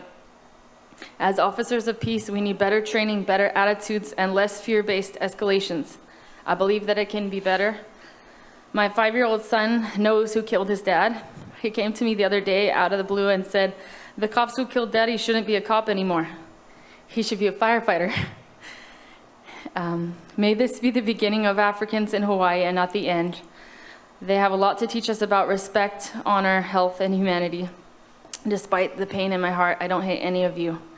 Even the 2 that murdered him, we are all in the same canoe. We are the same inside. We make choices and we live with them. My final wish at the end of this road is that the 2 cops apologize to my kids face to face and that they leave the police force and become firefighters. And this is what I have left of my man. I brought it for a point of reality because I feel like you guys have decision fatigue because you have to decide on 100 things in a day. But honestly, I feel like some things are just another number. Some things are just another real estate decision or whatever. But this is a human, this is a man, this is my man. And this is what I was sent. This is his shirt, shot, bullet holes. This is his umbrella covered in blood. This is his tights he was wearing. They had to cut him off of him as well. And yeah, this is I don't know what happened to his belt. They never gave that back. This is closed, and I have to keep them because that's what I have. But I suggested what he wear before he left the house, so I just wanted to say this is how it ends, and this is reality, and this is not another thing happening, and there's been no justice so far yet. They got away with criminal charges before the evidence even came out. So yeah, that's what I wanted to share. Thank you. Sorry, could you state your name for the record? Lisa Lindsay Myeni, but I go by Lindsay. Thank you. Members, any questions? Okay, thank you. Thank you. Is there anybody else that would like to testify? I'd like to call up Dana Viola now, Corporation Counsel.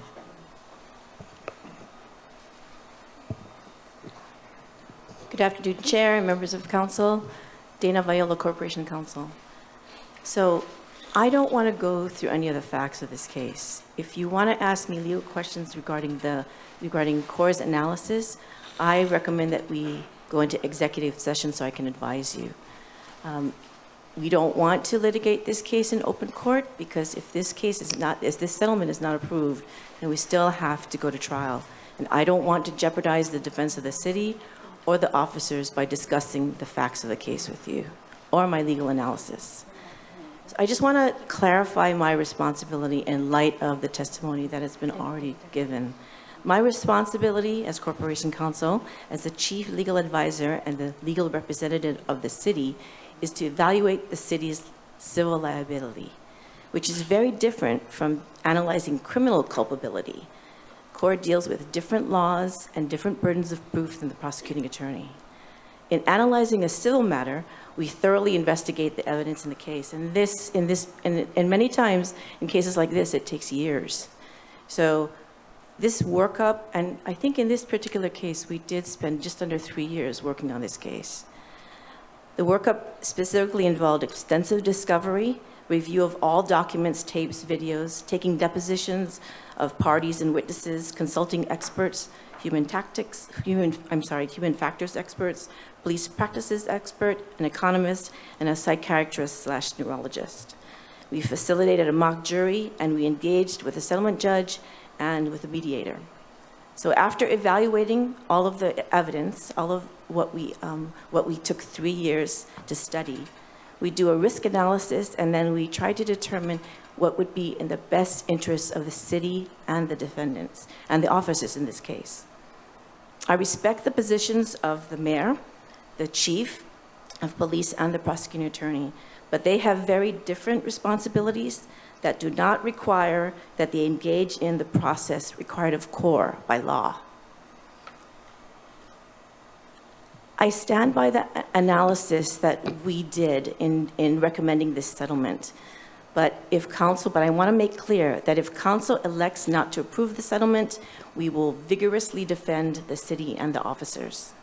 So that's why I do recommend that we convene an exec session so I can answer any of your questions. Councilmember Wire? I just had a quick question, and I'll defer Corporation Counsel about whether it should be held until executive session, but I was just curious if the officers involved were consulted on the settlement. The officers, we had extensive discussions with the officers. They were notified of the settlement. Okay, did they express any position on the settlement that you're aware of? I would like to discuss that in executive session. Okay, mahalo. Thank you, Chair. Thank you. Any follow-up questions? And is there a desire to go into executive session? Councilmember Cordero. Thank you.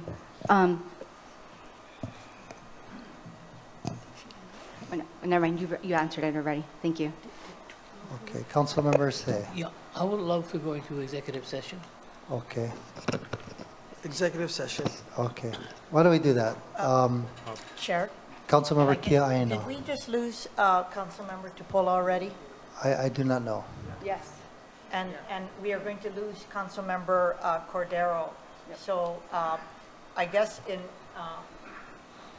my opinion, I do know that we probably need to go into executive session, and as was discussed today, I think a lot of council members would like to be able to better flesh out and digest everything that was said and flesh out a lot of the reports that we have not seen. And I'm just wondering if it's better to postpone consideration of this committee report rather than go into executive session and try to render a decision. I guess I'm posing that out to you.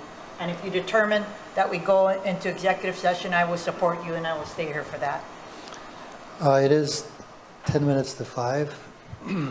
I'll stay here all night if we need to, but I understand what you're saying, that if ultimately we want to get more information before we make a decision, perhaps it is prudent to postpone the hearing on this. But, you know, I would like to hear from the rest of the council members. Councilmember Wire.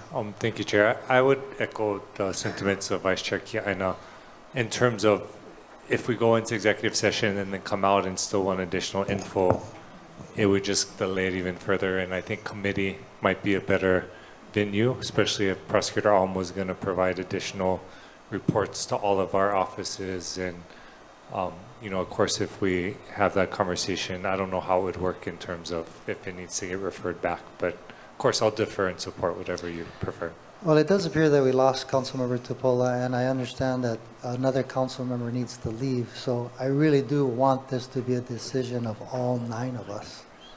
So I will entertain a motion to postpone. So move, Mr. Chair. Is there a second? Second. Okay. Any objections? The motion to postpone is on the table. Seeing none, so ordered. You know, I will bring it back next month at full council.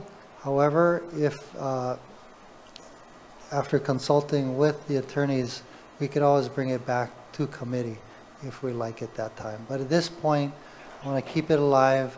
Let's go to full council next month.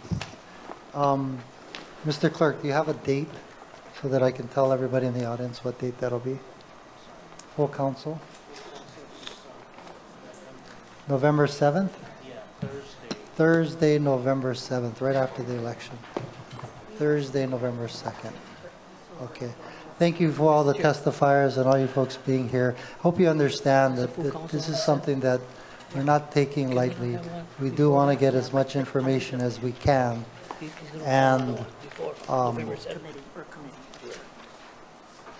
actually, I just thought about it. Do you want to go into executive session? Oh, okay. We can go into executive session when we come back. But thank you all for being here. Thank you. Members, we actually do have one more matter before we end. This is on page 26. Vice Chair Kiaina. I move that Resolution 24-241 be adopted. Second. It's been moved and seconded. Vice Chair Kiaina for the explanation. This resolution approves the Hawaii State Association of Counties nominees to the National Association of Counties in the Western Interstate Region Boards of Director for the 2024-2025 term. Thank you. Do we have any testifiers? Mr. Chair, we have none. Thank you. Any discussion? Seeing none. Any objections or reservations? Noting none.